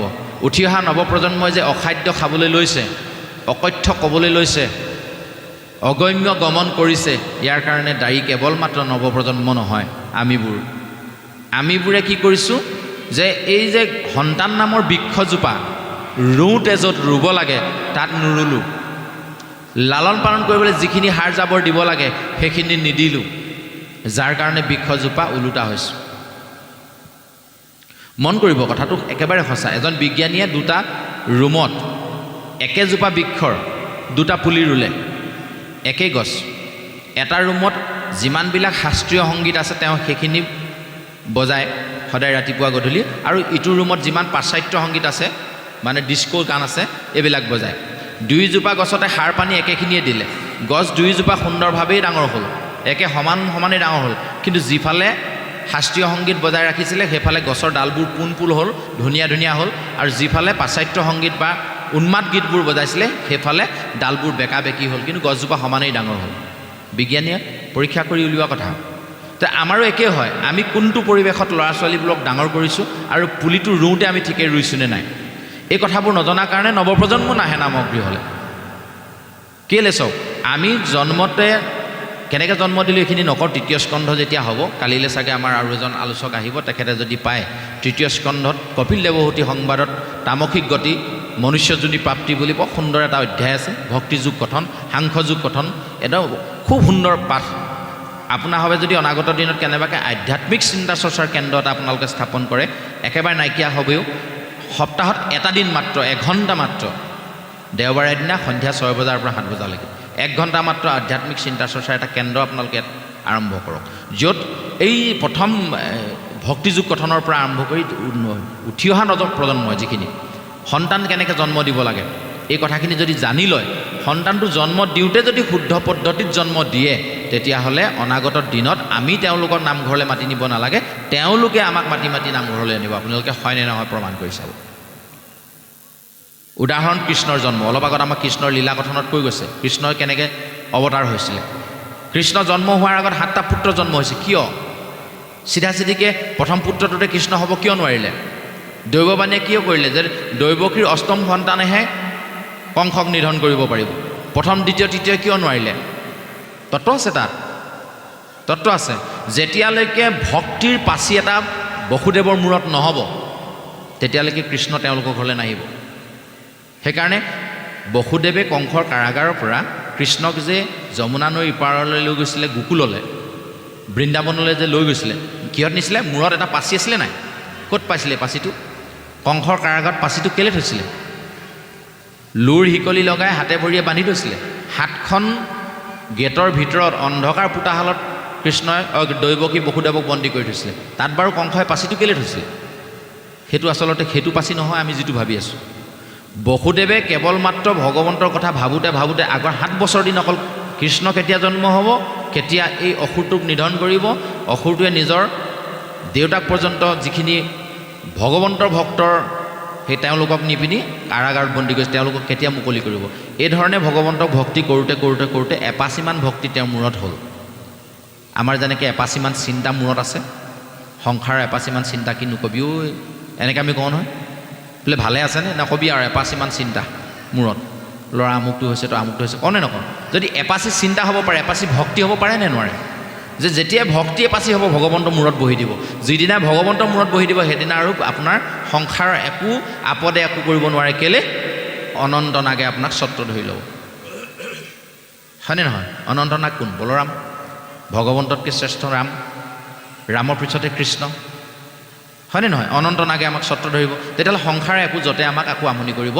নোৱাৰে এতিয়া এই ভক্তিৰ পাচিটো আমাৰ মূৰত আহিবলৈ হ'লে প্ৰথম কথা আমি প্ৰথমেই যিজোপা গছ ৰুলোঁ গছজোপা নিৰ্বাচনটো শুদ্ধ হ'ব লাগিব যদি ঘৰৰ পদূলিত 20 গছৰ পুলি এটা মই নজনাকৈ ৰুই দিলোঁ আমি নিশ্চিন্ত থাকিব লাগিব অনাগত দিনত সেই 20 গছৰ পুলি কিন্তু আমাৰ সন্তানে খাব গুটি কিন্তু খাবলৈ পাবই পাব যদি আমি এজন ভাল গছৰ পুলি ৰুই থৈ যাওঁ মই খাবলৈ নাপালোঁ অনাগত দিনত মোৰ সন্তানে মোৰ নাতিপুতিয়ে তাৰ ফল খাবলৈ পাব গতিকে আমি বৃক্ষজোপা কেনেকুৱা ৰুম এইটো আমাৰ ওপৰত নিৰ্ভৰ কৰিব সেইকাৰণে আমি মনুষ্য নামৰ বীজটো এইটো একদম ওলাই কৰিব নোৱাৰি একদম সত্য কথা মনুষ্য নামৰ বীজটো আমি য'ত হেঁচিম তাৰ কাৰণে আমি প্ৰথম তলিডোখৰ নিৰ্বাচন কৰোঁ যেতিয়া আমাৰ বীজ সিঁচাৰ বয়স হয় প্ৰথমে আছিলি মন ব্ৰহ্মৰ কুণ্ডত বায়ুৰূপে স্থিতিল ভৈলি পিতৃৰ শিৰত ৰসৰূপে আহি ভৈলি মাতৃৰ গৰ্ভত যেতিয়ালৈকে মাতৃৰ গৰ্ভলৈ ৰসৰূপে আমি যাব নোৱাৰোঁ তেতিয়ালৈকে সন্তানৰ সৃষ্টি নহয় প্ৰথমতে বায়ুৰূপে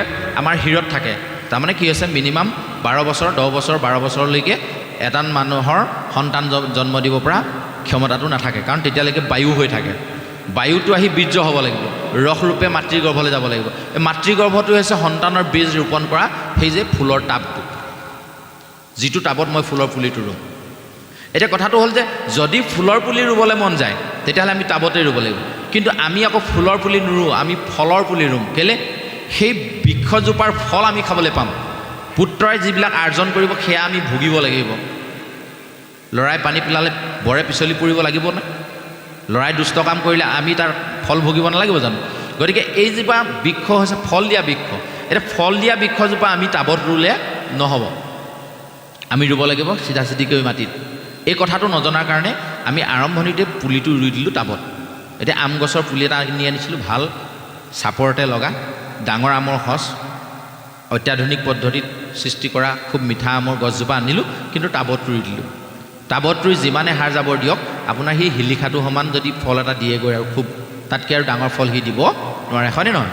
তাক আমি মাটিত ৰুব লাগিব, তেতিয়াহে আমৰ ফলটো আমি খাবলৈ পাম।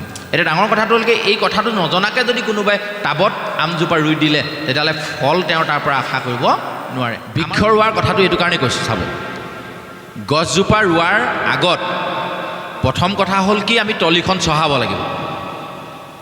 চহোৱাৰ আগতে তলিখন নিৰ্বাচন কৰিব লাগিব। একদম গাঁৱলীয়া ভাষাত কথা কৈ ভাল পাওঁ কাৰণে একদম খোলা খুলিকৈ গাঁৱলীয়া কথাত পাতোঁ। যেতিয়া আমি কঠীয়াতলি এখন নিৰ্বাচন কৰোঁ, শিল বালি মিহলি হৈ থকা তলিখন নিৰ্বাচন কৰোঁ নে পলসুৱা সাৰ থকা মাটিডোখৰ নিৰ্বাচন কৰোঁ? প্ৰথম কঠীয়া ধান সিঁচিবৰ কাৰণে প্ৰথম আমি পলসুৱা সাৰ জাবৰ বেছি থকা এনেকুৱা মাটিডোখৰ নিৰ্বাচন কৰিম নে নকৰিম? কটৌ শিল বালি থকা মাটিডোখৰ আমি বিচাৰিম জানো? নিবিচাৰোঁ। এতিয়া আমাৰ সন্তানসমূহে আমি কি ভুল কৰিছোঁ জানেনে? তলিডোখৰ বাহিৰটো ঠিক আছে, ধুনীয়া দেখিবলৈ, ওপৰডোখৰ ধুনীয়া, কোৰ চাপ মাৰি চালেহে গম পাম তাত শিল ওলায় নে বালি ওলায়। আমি কোৰ চাপ মাৰি চোৱা নাই, বাহিৰটো ধুনীয়া দেখিছোঁ, ঘৰখন ভাল, টকা পইচা থকা মানুহ, চাকৰি বাকৰি কৰা মানুহ, ভিতৰটো কিমান ধুনীয়া আমি চাবলৈ বিচৰা নাই। মুখখন ধুনীয়া দেখিলোঁ, পচন্দ হৈ গ'ল, ফোনত কথা পাতিলোঁ, তেওঁ হ'ব বুলি ক'লে আমি মানি লৈলোঁ। প্ৰথমটো ভুল, তলি নিৰ্বাচন। আনিলোঁ, ঠিক আছে, সেইখন তলিও ভাল কৰিব পৰা যাব যদি ওপৰত যিটো চামনিত পৰি আছে, শিল বালি লাগি আছে, সেইখিনি আমি যদি, আজি তাৰিখত প্ৰযুক্তিবিদ্যা বহুত উন্নত হ'ল, JCB লগাই পেলাই ওপৰৰ একটক মই কাটি পেলাই দিলোঁ, পেলাই তাত পলসুৱা মাটি দি দিলোঁ, তেতিয়াতো তলিখন ভাল হ'ব। আমিও এই যে আনিলোঁ তলিখন, যদিও বা যদি গণ্ডগোল আছিলে, তেতিয়াহ'লে আমি ঠিক কৰি ল'ব লাগিব। প্ৰথম কথাটো হ'ল খাদ্য সংস্কাৰ। চাব, আমি গছপুলিটো ৰুলোঁ, তাত দিব লাগে গোবৰ বা পলসুৱা সাৰ বা ৰাসায়নিক বা জৈৱিক সাৰ যিটো দিব লাগে, তাৰ বদলি যদি আমি নিমখ, কাষ্টিক, পেট্ৰল এনেকুৱাবিলাক ঢালি থাকোঁ, গছজোপা গছ হ'ব নহয়? এতিয়া আমি সেইটোকে কৰোঁ। আমি নতুনকৈ বিবাহ কৰিছোঁ, আইগৰাকীও একে আনিছোঁ, শিক্ষা তেওঁৰো ভাল, আমাৰো ভাল, কিন্তু আমাৰ খাদ্যবোৰ হ'লেই যে এনেকৈ জোকাৰি লৈ পিনি যে খায়, তেওঁ খায়, ময়ো খাওঁ। তাৰমানে এই নিমখ গছপুলিটোত, তলিখনত, তাৰমানে প্ৰথম তলিখনত আমি যে বীজটো সিঁচিম, যে বীজ সিঁচা তলিখনত আমি কি ঢালি ল'লোঁ? পেট্ৰল, নিমখ, কাষ্টিক, এইবিলাক বস্তু। তাৰমানে এই যে খাদ্যটো আমি বিভিন্ন ধৰণৰ খাই দিলোঁ, খাদ্যৰ পৰা ৰক্ত হ'ব, ৰক্তৰ পৰা মেদ হ'ব, মেদৰ পৰা মাংস হ'ব, মাংসৰ পৰা মেৰু হ'ব, মেৰুৰ পৰা মজ্জা, মজ্জাৰ পৰা DNA মানে শুক্ৰাণু, যে খাদ্যৰ যোগেদিয়ে সৃষ্টি হ'ব। গতিকে আমাৰ এই দুই আঙুলি জিভাখন বৰ গণ্ডগোলীয়া, এইখনে নকৰিবলীয়া যৎকুতৰ কৰে। গতিকে এই জিভাখনক প্ৰথমে সংযত আমি কৰিব লাগিব। প্ৰথম চোৱা যি হ'ল হ'ল, আৰু সংসাৰত আহিলোঁ, বিভিন্ন ধৰণৰ বস্তু খালোঁ, যি হ'ল হ'ল। এই বিবাহ যে কৰিলোঁ, তাৰ পৰা নাই বুলি 3 মাহমান আমি খাদ্য সংস্কাৰটো কৰিবই লাগিব। কাৰণ কেলৈ? মোৰ প্ৰজন্ম শুদ্ধ কৰিম। মই যি হ'লোঁ, মোৰ উঠি অহা সন্তানটো মই কিন্তু সন্তান নিচিনা কৰিমেই। এই যে সন্তানৰূপী গছজোপা যে মই ভাল গছ কৰিম যদি মনত ভাবোঁ, তেতিয়াহ'লে প্ৰথম খাদ্য সংস্কাৰ আমি কৰিব লাগিব। সেইকাৰণে গুৰুজনাই কৈছে, ইৰাম যিটো গৃহবাস ভাইজা ৰেখে দাখ, শুনিও তাহাৰ আজ্ঞা, বানৰক যেন নৰ্তকী নচাৱে, ভাইজাক নচা স্বামীক নচাৱে ভাইজা। এতিয়া আমাক কৈছে, এই কথাষাৰ আকৌ আমাৰ মানুহবোৰে বেলেগে বুজি লয়। যিটো গৃহবাস ভাজ্যাৰেহে দাস, যিখন ঘৰ ভাজ্যাৰ যোগেদি চলিছে, ভাজ্যাৰ দাস হৈছে, সেইখনৰ কথাটো কৈছে এই বুলি, কি বুলি? বানৰক যেন নৰ্তকী নচাৱে, স্বামীক নচাৱে ভাজ্যা। আমাৰ মানুহে ভাবি ল'লে আৰু যিজন মানুহে ঘৈণীয়েকৰ কথা মতে উঠা বহা কৰিছে, এখন ঘৰৰ অৰ্থ নাই বুলি শাস্ত্ৰই কৈছে। নহয়, ভুলকৈ বুজোঁ আমি। বাহ্যিক ছবিখন আৰু আভ্যন্তৰীণ যিখিনি কথা, এই কথাখিনি নুবুজাৰ কাৰণে আমি ভুলকৈ বুজোঁ। যেতিয়াই তেতিয়া আমি মহিলাসকলক ধৰ্মৰ পৰা বিৰত কৰি ৰাখোঁ। কেলৈ? মহিলাই নামঘৰলৈ আহিব নাপায়, মহিলাই মণিকূটত সোমাব নাপায়, বিভিন্ন ধৰণৰ কথা। কিন্তু যি মহিলা নহ'লে আমি সৃষ্টি হোৱাটোৱে সম্ভৱ নহয়। পৃথিৱীয়ে মহিলা। ধৰিত্ৰীৰ পুৰুষ নাম এটা মোক দেখুৱাই দিয়কচোন কোনোবাই যদি পাৰে। ধৰিত্ৰী, পৃথিৱী, ধৰা, যিমান আছে, বসুন্ধৰা, যিমান আছে, চব স্ত্ৰীলিংগৰ নাম। আমি য'ত বাস কৰিছোঁ তেয়াই স্ত্ৰীলিংগ, সৃষ্টিয়ে স্ত্ৰীলিংগৰ পৰা হৈছে। গতিকে নাৰীসকলক মৰ্যাদা নিদিয়াকৈ আমি ক'ত? কিন্তু কথা তাত কিছু আছে। কিন্তু এই কথাষাৰে আমাক এইটোহে বুজাইছে যে দেহ নামৰ ঘৰখনত দেহটো হ'ল ভাজ্যা। চাব দেই, স্বামী কোন? আমি কেতিয়াবা কওঁ নে নকওঁ, সেই কৃষ্ণ স্বামী তোমাৰ চৰণে আমি ভজিলোহো জয় জয় বুলি? এইটো অকল মহিলাসকলে গায়, পুৰুষসকলে নাগায় নি? পুৰুষসকলৰ স্বামী কেনেকৈ থাকে? তাৰমানে স্বামী শব্দটোৱে এইটোৱে বুজাইছে যিজনৰ যোগেদি ইজন চলে। স্বামী মানে হ'ল মালিক আৰু দাস মানে হ'ল চাকৰ। আমি তেওঁৰ দাস, তেওঁ আমাৰ স্বামী। তেতিয়াহ'লে আমাৰ দেহটো কাৰ দাস? আমাৰ দেহাটো কাৰ দাস? আত্মাৰ দাস। আত্মাটো নাথাকিলে দেহাটোৰ অস্তিত্ব আছে জানো? আছেনে? আমাৰ মানুহে কয় নে দেউতা কেনেকুৱা ভাল, আমাক যে সোধে, মই এতিয়া যে আপোনালোকক লগ পালোঁ বোলে এগৰাকী কেনেকৈ ভালে আছেনে? আপোনাৰ দেহটোৰ কথা সুধিলোঁ নে মই আপোনাৰ আত্মাটোৰ কথা সুধিলোঁ? আপোনাৰ হবে যে সোধে দেউতা ভালে আছেনে? আপুনি যদি মোক সোধে দেউতা কেনেকুৱা ভাল, আপোনাৰ হবে মোৰ দেউতাৰ কথা সুধিলে নে দেউতাৰ আত্মাটোৰ কথা সুধিলে? মনলৈ এবাৰ আহকচোন বাৰু কথাখিনি, তেতিয়া সংযোগ স্থাপন হৈ থাকিব আপোনালোকৰ লগত। নহ'লে কথাখিনি কৈ আছোঁ শুনি আছে এনেকুৱা নিচিনা হ'ব। সেইটো কাৰণে মাজত অকণমান মই জ্যোতি চিহ্ন এটা দিছোঁ মানে যে আমাক যদি কোনোবাই সুধে দেউতাৰ ভালনে, তাৰমানে দেউতাৰ দেহটোৰ কথাই সুধিছে, স্বাস্থ্যৰ কথাই সুধিছে। কিন্তু পৰোক্ষভাৱে কিন্তু আমি স্বাস্থ্যটোৰ কথা নাই সোধা, আত্মাৰ কথাই সুধিছোঁ। কেলে? মোৰ দদৌ নাই, ঢুকুৱা আজি কেইবাবছৰো হ'ল। আপোনালোকে সুধিব নি দদৌ কেনেকুৱা ভালে আছে নি? সুধিব নি? এতিয়া ছাপ'জ মই উদাহৰণ এটাই লৈছোঁ, আমাৰ মা যেনিবা দেউতা যেনিবা গা ভাল নাই, হস্পিটেলত আছে। যেতিয়ালৈকে হস্পিটেলত আছে বুলি গম পালে আপোনালোকে সুধিছে মা ভাল পাইছেনে, ভালে আছেনে? অকণমান দেৰিৰ পিছত যেনিবা আপোনালোকে খবৰ পালে দেউতা নাই, মা নাই, ঢুকালে। তাৰপিছত আকৌ আপোনালোকে সুধিব নেকি যে মা ভালে আছেনে? তেতিয়া কেলৈ নুসুধে তেতিয়াহ'লে? তাৰমানে কি? যেতিয়ালৈকে জীৱটো আপোনাৰ দেহত সোমাই থাকিব তেতিয়ালৈকেহে আপোনাক আপোনাৰ দেহাটোৰ খবৰ মানুহে সুধিব বুলি কৈছে। ঈশতত্বটো যেতিয়ালৈকে আমাৰ দেহত থাকিব তেতিয়ালৈকেহে দেহাৰ খবৰটো ল'ব, নহ'লে নলয়। শংকৰাচাৰ্য নামৰ এজন গুৰুৱে সেইকাৰণে লিখিছে, যাৱত জীৱ নিৱস্যতি দেহে পুচলং তাৱত পুষ্যতি গেহে গতৱতী বায়ু দেহা পাৱে ভাজ্যা বিভ্ৰন্তি তস্মিন কায়ে ভজ গোবিন্দম ভজ গোবিন্দম ভজ গোবিন্দম মুহমতে প্ৰাপ্তে সন্নিহিত মৰণে নহি নহি ৰক্ষতি দুখীয় কৰণে। তাৰমানে কি কৈছে যে যেতিয়ালৈকে দেহত আত্মা সোমাই থাকিব, যাৱত জীৱটো যেতিয়ালৈকে সোমাই থাকিব, নিৱসতি দেহে দেহত সোমাই থাকিব, পুচলং তাৱত পুষ্যতি গেহে তেতিয়াহে ভাল বেয়া মানুহে সুধিব। উদাহৰণস্বৰূপে হয়নে নহয় চাব দেই, গতৱতী বায়ু দেহা পাৱে, যেতিয়া বায়ু দেহা বায়ুত মিলি যাব, ভাজ্যা বিভ্ৰন্তি তস্মিন কায়ে সেই দেহটোলৈ ভাজ্যাৰো ভয় কৰিব। উদাহৰণ এটা বুজি লওঁ। এমূৰীয়া ঘৰ এখনত মোৰ মাইনাটোৰ সৈতে মই আৰু পৰিবাৰ তিনিটি প্ৰাণী। মাইনাটোৰ বয়স 6-7 বছৰ হৈছে। কিবা কাৰণত মই গুৱাহাটী যাবলগীয়া হ'ল। আইগৰাকীয়ে মোলৈ ফোন কৰিছে যে আপোনাৰ কাম শেষ হৈছেনে? হৈছে যদি গুচি আহক। দিনটো বাৰু যেই হওক ওচৰ চুবুৰীয়া আহি গৈ থাকে, ৰাতি হ'লে মোৰ অকলে ভয় লাগে। তাৰমানে মই নাথাকিলে তেওঁ অকণমান ভয় কৰে। আৰু তেওঁৰ কথা মতে মই পিছদিনা গুৱাহাটীৰ পৰা গুচি আহিলোঁ। সেই ৰাতিটো আমি একেখন বিচনাতে মাইনাটোক মাজত লৈ ইফালে তেওঁ এফালে মই শুলোঁ। নিশ্চিন্ত মনে তেওঁ হৈছে। পুৰুষসকলে কেতিয়াবা মন কৰিবচোন, ৰাতি 12টামান বজাত মনে মনে বিচনাখনত বিচনাৰ পৰা উঠি আপোনাৰ কাষতে শুই থকা সন্তানকেইটিৰ সৈতে পৰিবাৰগৰাকী মুখখন চাবচোন, কিমান নিশ্চিন্ত মনে শুই আছে। ইয়াৰ মূল কাৰণটো কি জানেনে? আপুনি আছে যে, সেইকাৰণে। যিদিনা আপুনি সেইদিনা নাইকিয়া হ'ব, সেইদিনা সেই শান্তিৰ নিদ্ৰাটো তেওঁলোকৰ নাইকিয়া হৈ যাব। উদাহৰণ এই ভাগত ধৰিছোঁ, কেলৈ চাওঁ, আহি সেই নিশাটো তেনেকৈ শুলোঁ। পিছদিনা ঘপকৈ মোক হাৰ্ট এটেক হ'ল, ডিব্ৰুগড়লৈ লৈ গ'ল। সন্ধিয়া সময়ত 11টামান বজাত খবৰ আহিলে আমি আৰু নাই। ঘৰ আনি পাওঁতে 12টামান বাজিল। গাঁৱৰ ৰাইজ আহিল, ৰাইজে ক'লে এতিয়াতো খৰি কাটিবলৈ সময় নহ'ব, পুৱাতে আৰু শ্মশানলৈ নিম, ৰাতিটো এনেকৈ থাকিব লাগিব। তেতিয়া ভাইজাগৰাকীয়ে সেই আগনিশা হোৱা নিচিনাকৈ মোক কিনাৰতে শুৱাই, মাজত সন্তানটো শুৱাই তেওঁক 1 ঘণ্টামানৰ কাৰণে হ'লেও শুব পাৰিবনে বাৰু? পাৰিব নাই? তেতিয়া তেওঁ ক'ব আপোনালোক থাকক, নহ'লে মোৰ ভয় লাগে।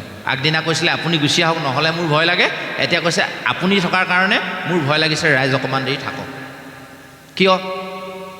একেই দেহ, চকু নাক ভৰি চব একেভাগেই আছে। হাৰ্ট এটেকহে হৈছিলে, ভিতৰতহে মোৰ পাম্পটো বন্ধ হৈ গ'ল।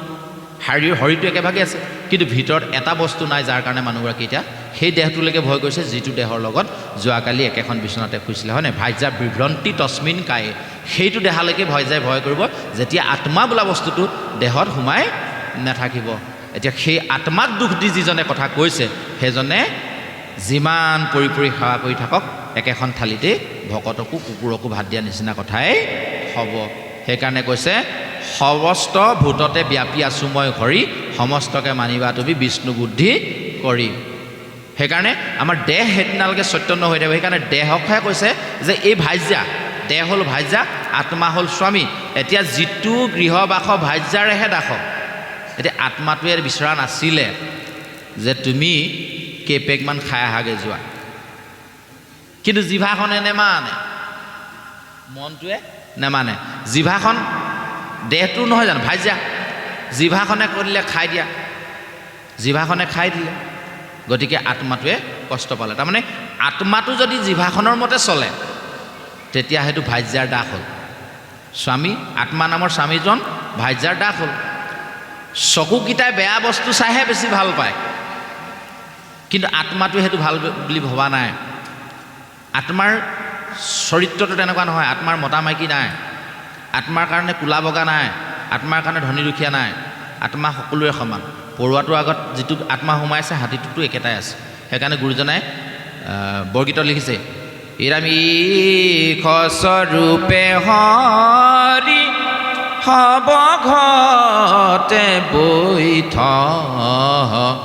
জৈসন গগন বিয়াপী নাৰায়ণ, কাহে ভকতি কৰো তেৰা। ঈশস্বৰূপে হৰি হব ঘতে অৱতৰি। ভগৱন্তই ঈশতত্ত্ব হিচাপে সকলোৱে দেহে দেহে, ঘট মানে আমাৰ দেহখিনিৰ কথা কৈছে, হবৰ দেহত সোমাই আছে। যেনেকৈ আকাশখন ব্যাপী আছে, আকাশখন কেনেকৈ ব্যাপী আছে? উদাহৰণস্বৰূপে মুকলি আকাশত সূৰ্য ওলাই আছে, মুকলি আকাশত আমি এটা ইমান ডাঙৰ পাত্ৰ, এটা ইমান ডাঙৰ পাত্ৰ, এটা তাতোকৈ ডাঙৰ পাত্ৰ, 10টামান পাত্ৰ আমি বিভিন্ন আকাৰৰ ল'লোঁ, পানী থ'লোঁ তাত। প্ৰতিটোতে আমি এটা এটা সূৰ্য দেখিম নে নেদেখিম? ডাঙৰ পাত্ৰটোত ডাঙৰ সূৰ্য এটা, সৰু পাত্ৰটোত সৰু সূৰ্য এটা, এনেকৈ 10টা পাত্ৰত 10টা সূৰ্য দেখিম নে নেদেখিম? প্ৰকৃততে সূৰ্য 10টা হয় নি? নহয়।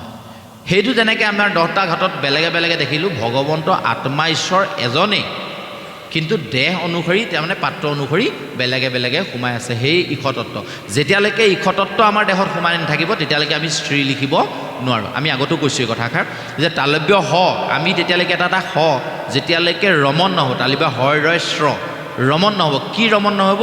তাত দীঘৰিকাৰ, তাৰমানে দীঘৰিটো যেতিয়ালৈকে ৰমন নহ'ব, তাৰমানে ঈশতত্ত্ব, দীঘৰিটোৱে ঈশ্বৰ বুজাইছে, ঈশতত্ত্বটো বুজাইছে। সেই ঈশতত্ত্বটো যেতিয়ালৈকে আমাৰ দেহত ৰমন হৈ নাথাকিব তেতিয়ালৈকে কিন্তু আমি স্ত্ৰী হৈ থাকিব নোৱাৰোঁ। সেইকাৰণে আমাৰ আত্মাটো ওলাই যোৱাৰ লগে লগে আমি স্বৰ্গীয় প্ৰয়াত বিভিন্ন ধৰণৰ উপাধিবোৰ লগাই দিওঁ, কিন্তু আমি স্ত্ৰী লিখিব নোৱাৰোঁ। তাৰমানে আমাৰ ঈশতত্ত্বটো আমাৰ লগ এৰি দিলে। এই কথাবোৰ আমি বুজি ল'ব লাগিব। এই কথাখিনি আমি এইকাৰণেই ক'বলৈ গ'লোঁ যে ইয়াত আমাক যিখিনি কৈছে ভীষ্মৰ মুখ্য লাভৰ ক্ষেত্ৰত, যে ভীষ্মই যেতিয়ালৈকে বুজি নাপাইছিলে যে এইজন কৃষ্ণৰ কাৰণেই যে সমস্তখিনি সম্ভৱ হৈছে, তেতিয়ালৈকে তেওঁ মুখ্য লাভ কৰা নাছিলে। আৰু আমিও মুখ্য লাভ কৰিব নোৱাৰোঁ যদিহে অকল ভাগৱত পাঠৰ নামত আমি শুনিয়ে থাকোঁ। পাঠ কৰিলে আমাৰ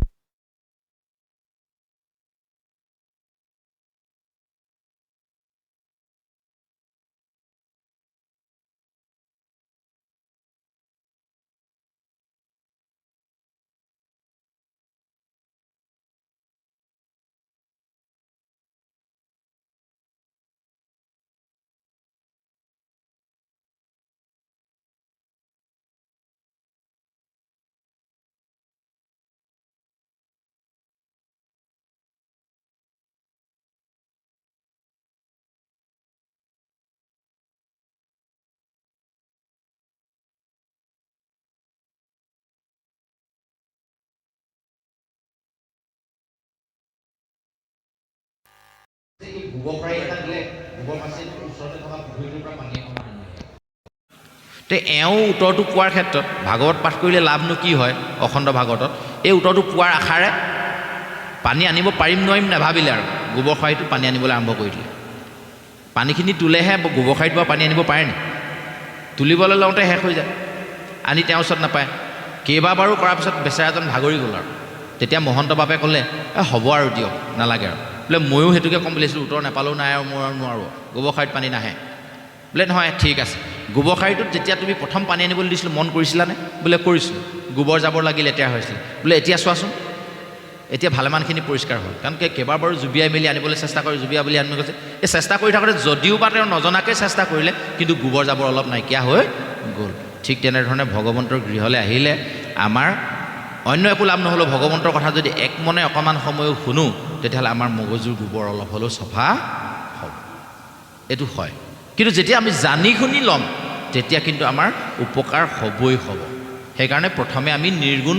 ভকতিত আহিব নোৱাৰোঁ প্ৰথমে সগুণ ভকতিৰ মাধ্যমেদিয়ে আহিব লাগিব সেইটো কপিল দেৱহূতি সংবাদ ৩য় স্কন্ধত খুব সুন্দৰকৈ কৈছে যে আমি ভগৱন্তৰ ওচৰত কিবা এটা বিচাৰিয়ে আমি সদায় আহোঁ এইটোতো ঢেৰ ভাল ভুল নাই ধৰা কিন্তু সদায় যদি ভগৱন্তৰ পৰা বিচাৰি থাকে শেষত ভগৱন্তৰ আমাৰ পৰা পলাই দিব কেলৈ পলাই দিব জানেনে উদাহৰণস্বৰূপে মই যেনিবা আপোনাৰ পৰা পইচা ৫,০০০ বিচাৰিলোঁ টকা ৫,০০০ দিয়কচোন মোৰ বৰ বিপদ হৈছে আপুনি দিলে সেই ৫,০০০টো মই ঘূৰাই দিয়াৰ নামেই লোৱা নাই আৰু এমাহমানৰ পিছত আকৌ ক'লোঁ মই পইচা ২,০০০ মান লাগিছে দিব নি সেইবাৰো দিলে মুঠতে ৭,০০০ হ'ল এইটো ঘূৰাই দিয়া মন কৰাই নাই মই আৰু ৩ মাহৰ পিছত আকৌ ক'লোঁ পইচা ১,০০০ মান লাগিছিলে দিয় নি তাৰ পিছৰ মাহত আপুনি লাহেকৈ মোক দেখিলে ছাইড কাটি দিব এইটো আহি আকৌ পইচা বিচাৰিব আগৰকেইটা দিয়া নামেই লোৱা নাই আঁতৰিব নে নাটাৰিব ভগৱন্ত একেই হৈছে আমাৰ পৰা সেইটো আহিলেই আমাৰ পৰা কিবা এটা নহয় কিবা এটা বিচাৰে গতিকে ভগৱন্তও আমাৰ পৰা আঁতৰি দিব কিন্তু ভগৱন্তক আমি হৃদয়ত যদি বাস দিওঁ দ্ৰৌপদীয়ে যেনেধৰণে প্ৰতি মুহূৰ্ততে লাভ কৰিলে ভগৱন্তৰ কৃপা আমিও পাম কিন্তু আমি সেইটোকে কৰিবলৈ ভগৱন্তৰ ওচৰত আমি সেইভাৱে অহা নাই কেৱল মাত্ৰ তেওঁৰ ওচৰত বিচাৰিহে আছোঁ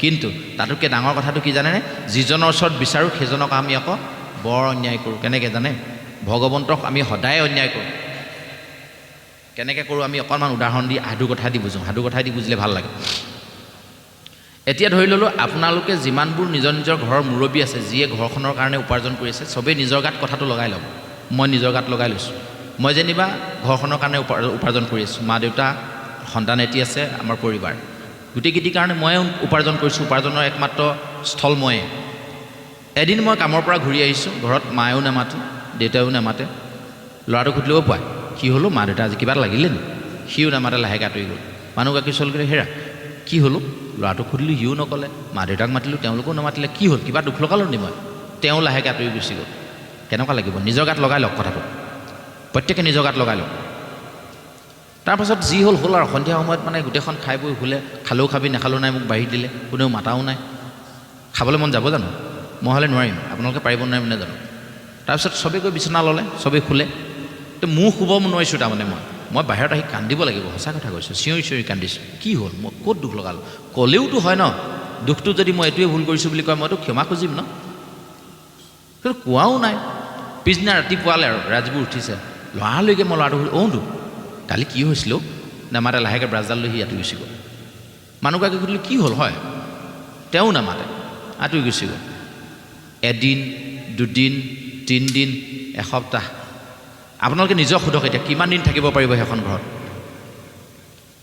যি হ'ব হ'ব আৰু মৰিয়ে থাকোঁগৈ নহ'লে ওলায়ে যাওঁগৈ যদি কোনেও নামাতে দুখটো কি হ'ল তাকে কোনো এদিন দুদিন নহয় এসপ্তাহ এমাহ দিন কোনো মতা নাই কিমান দিন থাকিব আপুনি নিজক সোধকচোন কিমান দিন থাকিব চাগে এসপ্তাহতকৈ কাৰো ইমান বেছি ধৈৰ্য নহ'ব যিখন ঘৰত কোনেও নামাতে খালেও খাবি নাখালেও নাই ইয়াত বাঢ়ি থৈছে পিন্ধিলেও পিন্ধিবি নিপিন্ধিলেও নাই কাপোৰ জেগাত থৈ দিছে কিন্তু মাত বোল নকৰে আঁতৰি যায় আপুনি ওচৰলৈ আহিলে আঁতৰি যায় পাৰিবনে থাকিব কিন্তু যিজন ভগৱন্তই যিজন ঈশ্বৰ প্ৰভুৱে আমাক অহৰ্নিশে মন কৰি আছে অহৰ্নিশে কেইটামান বস্তু আমাক দি আছে যাৰ কাৰণে আমি জীৱিত হৈ আছোঁ শ্ৰী হৈ আছোঁ সেইজন ভগৱন্তক আমি কিমান বছৰ নাই মতা সেইটো সোধক এতিয়া এদিন দুদিন বাদ দিয়ক মোৰ 40 বছৰ বয়স হ'ল আজিলৈকে ভগৱন্ত কৃষ্ণ মুক্তিত নিস্পৃহ যিটো হেহি ভকত কনমু মাতিয়ে পোৱা নাই ব্ৰহ্মা আদি কৰি কেনেকৈ মাতিম গুৰুজনে আমাক শিকায়ো দিছে ব্ৰহ্মা আদি কৰি জীৱজত মুক্তিত নিস্পৃহ যিটো তুমি চিত্ত বৃত্তি মূৰ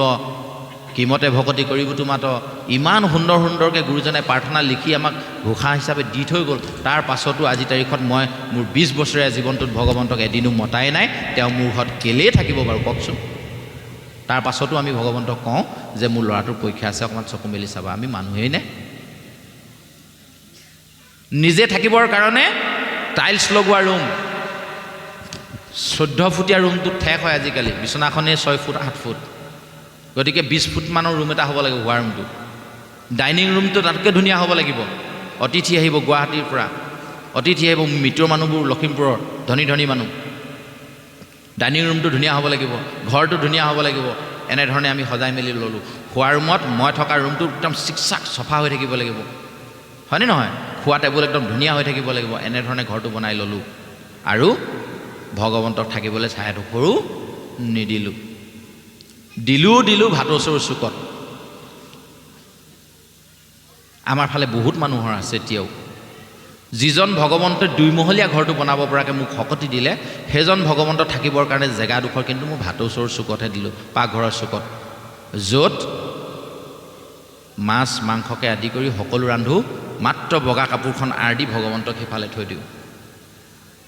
তাতে প্ৰাৰ্থনা ভাগ কৰোঁ।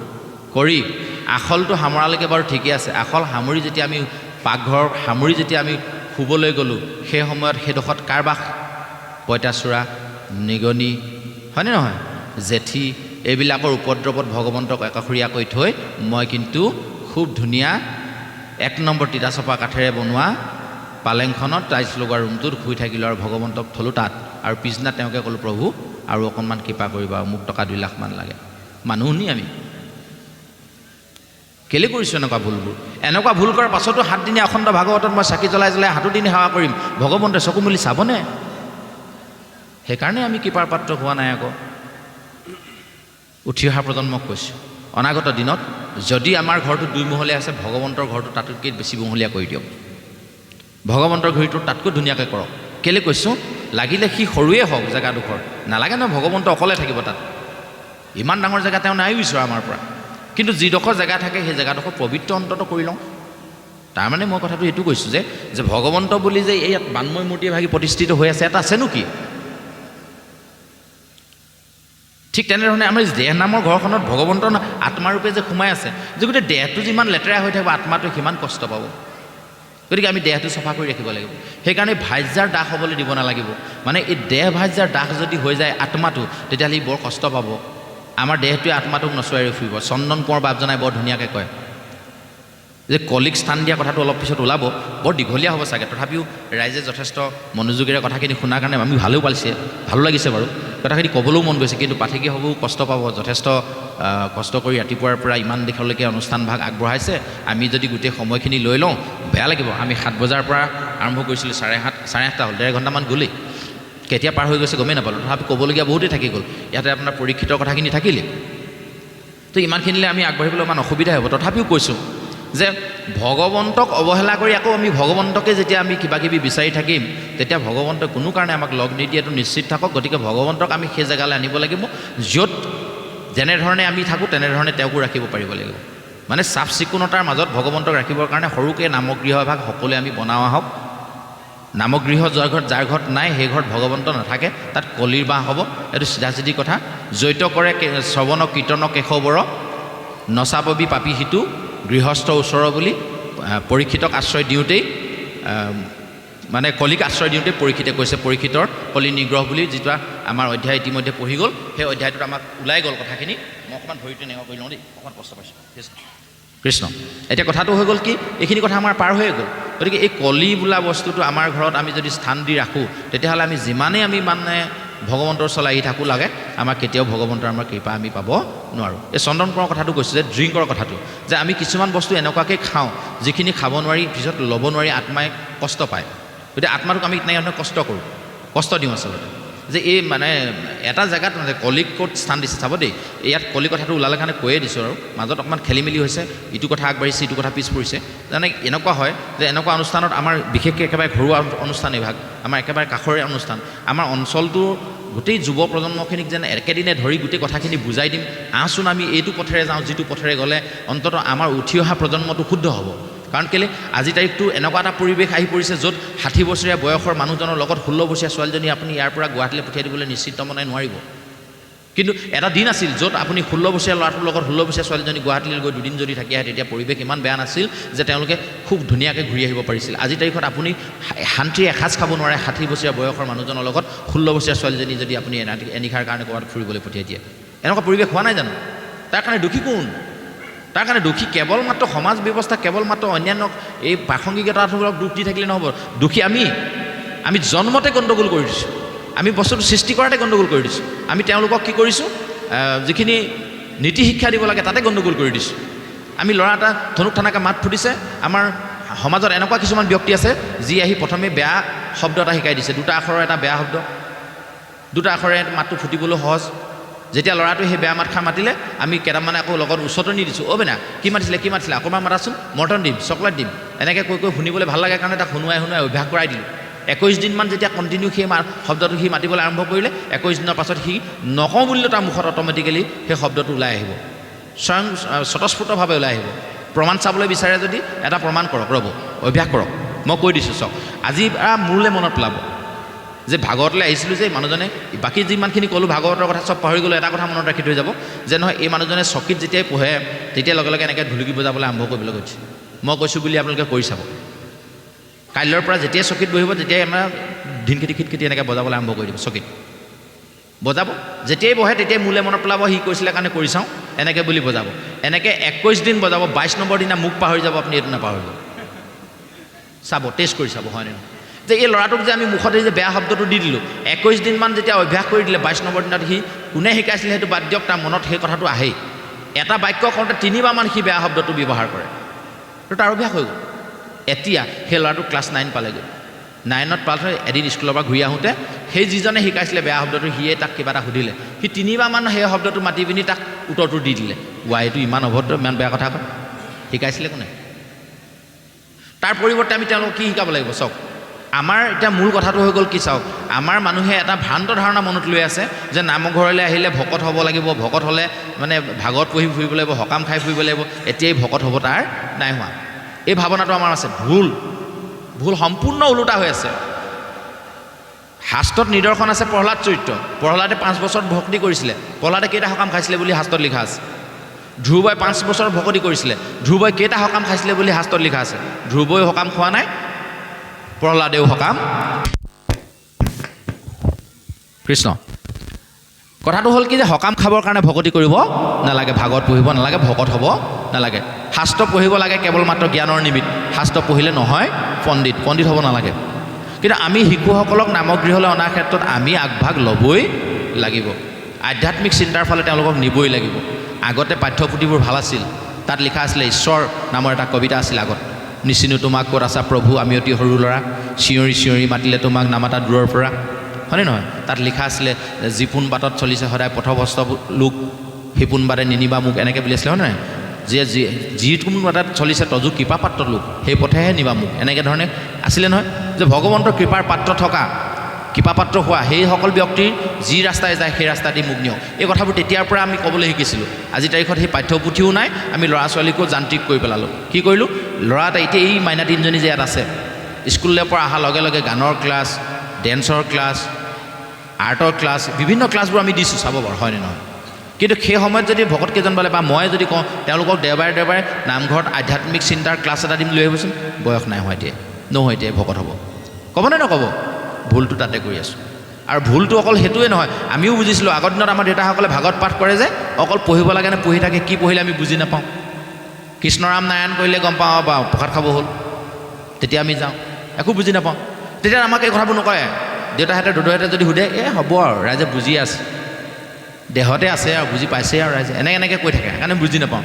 এইকাৰণে আমি একদম খোলা মেলাকৈ ক'বলৈ ধৰিছোঁ শাস্ত্ৰত কি লিখা আছে, কলি কি বস্তু, এইবোৰ শাস্ত্ৰৰ কোনো সাধু কথা নহয়। এই সাধু কথাৰ যোগেদি আমাৰ দেহত থকা কিছুমান বস্তুৰ কথা আমাক এনেকৈ কৈ থৈছে গুৰুজনাই, যিখিনি আমি উলিয়াই ল'ব লাগিব। নুলিয়ালে আমাৰ অসুবিধা আছে। সেইকাৰণে কলিক প্ৰথমে স্থান দিছিলে ক'ত জানেনে? কলি নিগ্ৰহৰ কথাটো অকণমান সোমোৱাই দিছোঁ, 2টা স্কন্ধ শেষ কৰিবলৈ অসুবিধা হ'ব, আলোচনা দীঘলীয়া হৈ যাব, আমনি পাব আপোনাৰ হবে। আমনি লাগিছেই চাগে অলপ ন? নাই লগা। কৃষ্ণ মাধৱ।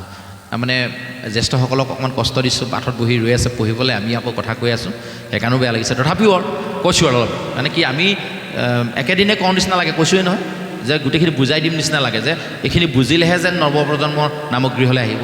এই কথাবোৰ আমাৰ মনলৈ ভাৱনা আহিছে, সেইকাৰণে কৈছোঁ মনত বহুত ক্ষোভ আছে যে এতিয়া চাওক কলি বোলা বস্তু এটা আমাক যে আছে, এই কলি বোলা বস্তুটোনো কি এইটো বুজি নোপোৱাৰ কাৰণে আমাৰ কি হৈছে, আছে আৰু কলি নামৰ এটা যুগ, কলিযুগৰ কথা সদায় কয়, এতিয়া কলিযুগ চলি আছে এনেকৈ কয়।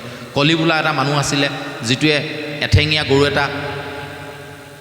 এটা ঠেঙৰ ওপৰত ভৰ দি ৰৈ আছে, তাকো সেইটো ভাঙিবলৈ গৈ আছে এনেকৈ বুলি কওঁ। এটা ঠেঙৰ ওপৰত চাৰিঠেঙীয়া জন্তু এটা থিয় হৈ থাকিব পাৰে নি?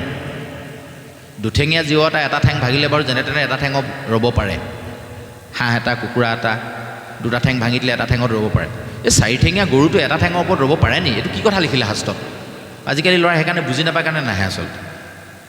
আপুনি গৰুটো বৰ ডাঙৰ, কুকুৰ এটাকে 3টা ঠেং ভাঙি দিয়কচোন, এটা ঠেঙত ৰখ চাওঁ, সম্ভৱ হ'ব জানো? মেকুৰী এটাকে 4টা ঠেঙৰ ভিতৰত 3টা ঠেং আঁতৰাই দিয়কচোন, এটা ঠেঙত থাকক, সম্ভৱ হয় জানো? নহয়। কিন্তু শাস্ত্ৰত সেইটো কথা কেলৈ লিখিলে যে ধৰ্মৰ 3টা চৰণ ইতিমধ্যে শেষ হৈ গ'ল, সত্য ত্ৰেতা দ্বাপৰ 3টা যুগ অলৰেডি গুচি গ'ল। সেই 3টা জেগত ধৰ্মৰ যিবোৰ পৰীক্ষা নিৰীক্ষা হ'ব লাগে সেইখিনি শেষ হৈ গ'ল। কলি নামৰ এটা যুগত এটাই মাত্ৰ চৰণ বাকী আছে, তাৰমানে এটা ঠেঙে আছে। এই ঠেংটো এতিয়া কলিয়ে ভাঙিব বিচাৰিছে। কলিযুগত সেই কলি মানে কলি বুলি ক'লে সাধাৰণতে এইটো কলিয়ে লম্ভিলে দেই, এনেকৈ যদি কওঁ আমাৰ ভাল নিচিনা লাগিব নে বেয়া নিচিনা লাগিব? বেয়া নিচিনাই লাগিব ন। তো কলি সঁচাকৈ বেয়া। কেনেকৈ বেয়া এই কথাটো আমি উঠি অহা প্ৰজন্মক বুজাই দিব লাগিব যে কলিটো এটা নিৰ্দিষ্ট মানুহো নহয়, এটা নিৰ্দিষ্ট যুগো নহয়, আমি এনেকৈ ধৰি ল'ব লাগিব যে ই কিছুমান আচৰণ, যিবোৰ আচৰণ আমাৰ নিজৰ মাজত জন্মগত প্ৰবৃত্তি হিচাপে লগত লৈ আহিছোঁ, আৰু সেই জেগাবোৰৰ পৰা যদি আমি নিজকে আঁতৰাই নাৰাখোঁ তেতিয়াহ'লে কলিয়ে সেইফালে আমাক নি থাকিব। উদাহৰণস্বৰূপে আমাৰ ঘৰলৈ আলহী আহিলে আমি কি কৰোঁ? প্ৰথমে আহক বহক, ড্ৰয়িং ৰুমলৈ মাতি নিলোঁ, চাহ অকণমান খাব আহক, ডাইনিঙলৈ মাতি নিলোঁ, নহয় সিদ্ধ মুঠি লৈ যাব, আমি পাকঘৰৰ সিদ্ধ মুঠিলৈকে আমি আগবঢ়াই নিলোঁ নে নিনিলোঁ? আতিথিজনক এনেকৈ আদৰি নিলোঁ নে নিলোঁ? ঠিক তেনেধৰণে কলিৰ ঘৰলৈ যেতিয়া যায় কলিও এনেকৈ আমাক আগবঢ়াই লৈ যায়। কলিনো কোন এতিয়া আমি বুজি লওঁ অকণমান, তাৰপাছত লাগিলে আমি সামৰি দিম। যদি আপোনাৰ সবৰ অনুগ্ৰহ হয়, যদি আপোনাৰ সবে কয় যে আমি থাকিম, পাঠশালামান চলক, 10-11 বজাত আমি আকৌ এবাৰ অকণমান আলোচনা শুনিম, আমি থাকি দিম, একো অসুবিধা নাই, আমি থাকি দিম। যদি আপোনালোকে কয়, আপোনালোক থাকিব লাগিব, কিন্তু অকল আমি ক'লে নহ'ব। 10মান বজাত তেতিয়া আমি আকৌ এবাৰ বহিম, আলোচনা কৰিম, 3য় স্কন্ধত কি ওলাব, 3য় স্কন্ধৰ বিষয়ে আমি আলোচনা কৰিম। আৰু যদি নহয় আৰু তেতিয়া আমি সামৰি দিম, যেতিয়া বাকী পাঠ চলি থাকিব, ৰাতিটো চলি থাকিব বা যে নহওক।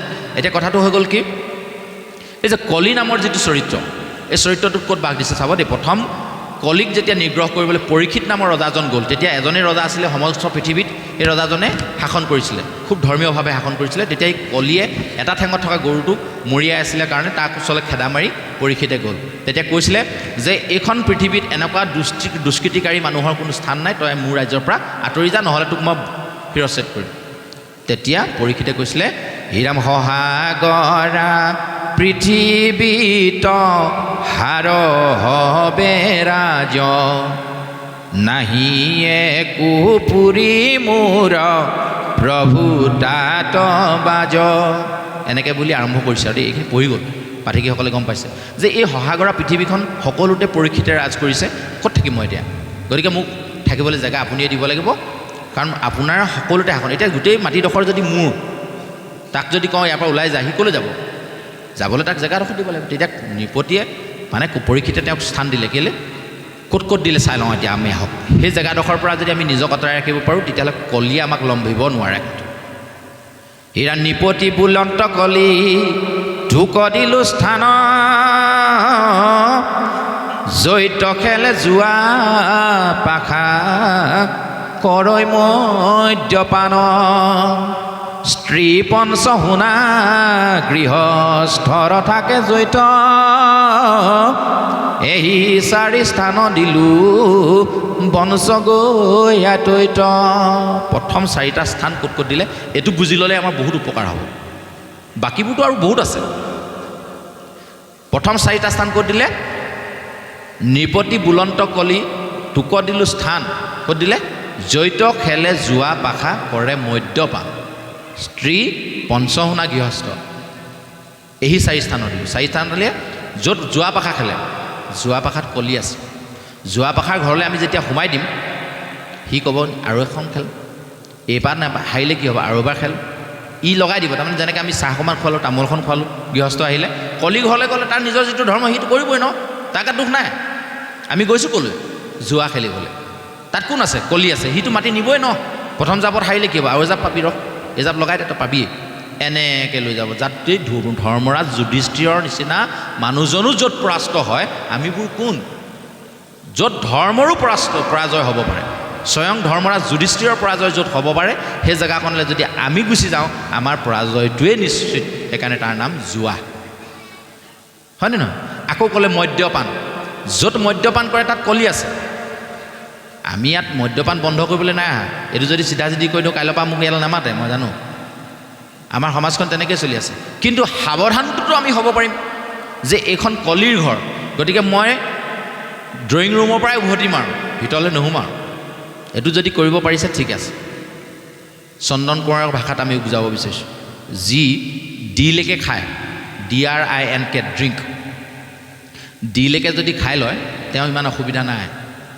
ডি মানে হেনো ড্ৰিম এই এপেক নে কি সিমানটো খাওঁতে মনটো ড্ৰিম হৈ যায় মানে সপোন লাগি যায় সপোন লাগি যায় মানে সপোন দেখিবলৈ আৰম্ভ কৰি দিয়ে আৰু অকণমান খাম নি আৰু অকণমান খাম নি যেতিয়া আৰু এপেক খাই দিয়ে ৰোমান্টিক হৈ যায় মনটো ভাল লাগি যায় আৰু উৎফুল্লিত হৈ যায় আৰলৈকে খাই দিলে সেইখিনিলৈকে মোটামুটি ঠিকে আছিলে তাৰ পৰা আৰু ভিতৰলৈ যাব নালাগিছিলে আচলতে কিন্তু কলিত নাচৰ বুন্দা নহয় তেওঁলোকৰ ঘৰলৈ আলহী আহিছে ভাই তেওঁতো নিবই আইলৈকে খা যেতিয়া তেওঁ আৰু এপেক দিয়াই দিলে সি ইণ্টেলিজেণ্ট হৈ গ'ল তাতকৈ বুদ্ধিয়ক কোনো নাই আৰু সিয়ে চব জানে সংসাৰৰ চব মই জানো এতিয়া যেতিয়া আইলৈকে খালে যেতিয়া সেইটোতো নহ'ল কলিয়েতো আৰু নিয়ে আছে না আৰু অকণ খা অকণ যদি আৰু অকণমান খাই দিলে সি নটৰিয়াছ হৈ গ'ল যি মুখত যি আহে চব গালি দি দিব তেতিয়া ডাঙৰ সৰু চাবলৈ সময় নাই নটৰিয়াছ নক'বলগীয়া কথা চব কৈ দিব এনলৈকে যাতে খালে যে কেলৈকে যিজনে খালে এইটো কিং হৈ গ'ল আৰু ৰজা সেই সময়ত আৰু পৃথিৱী আৰু কাৰো কথা শুদ্ধ নহয় মই যি ক'ম সেইটোৱে শুদ্ধ খোজকাঢ়ি আহোঁতে যদি ৰাস্তাত গাঁতকেইটা আহে তাকো গালিহে পাৰিব তই মাজত থাকিলে কেলে সেই কিনালে থাকিব লাগিছিলে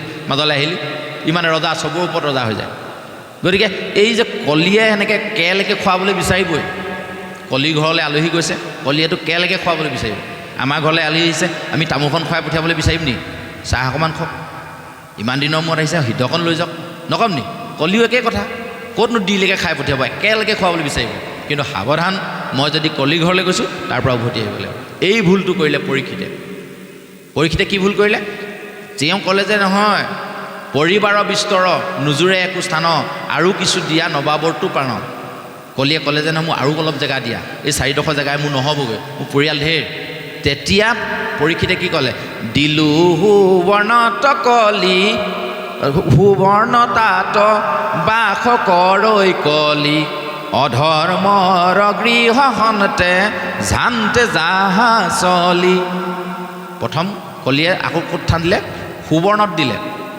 অধৰ্মৰ ঘৰলৈ যাবলৈ দিলে যিমান অধৰ্ম কৰা মানুহ আছে চবো ঘৰলৈ যা জেগা অলপ বেছিকৈ দি দিলোঁ তাৰ উপৰি সীমা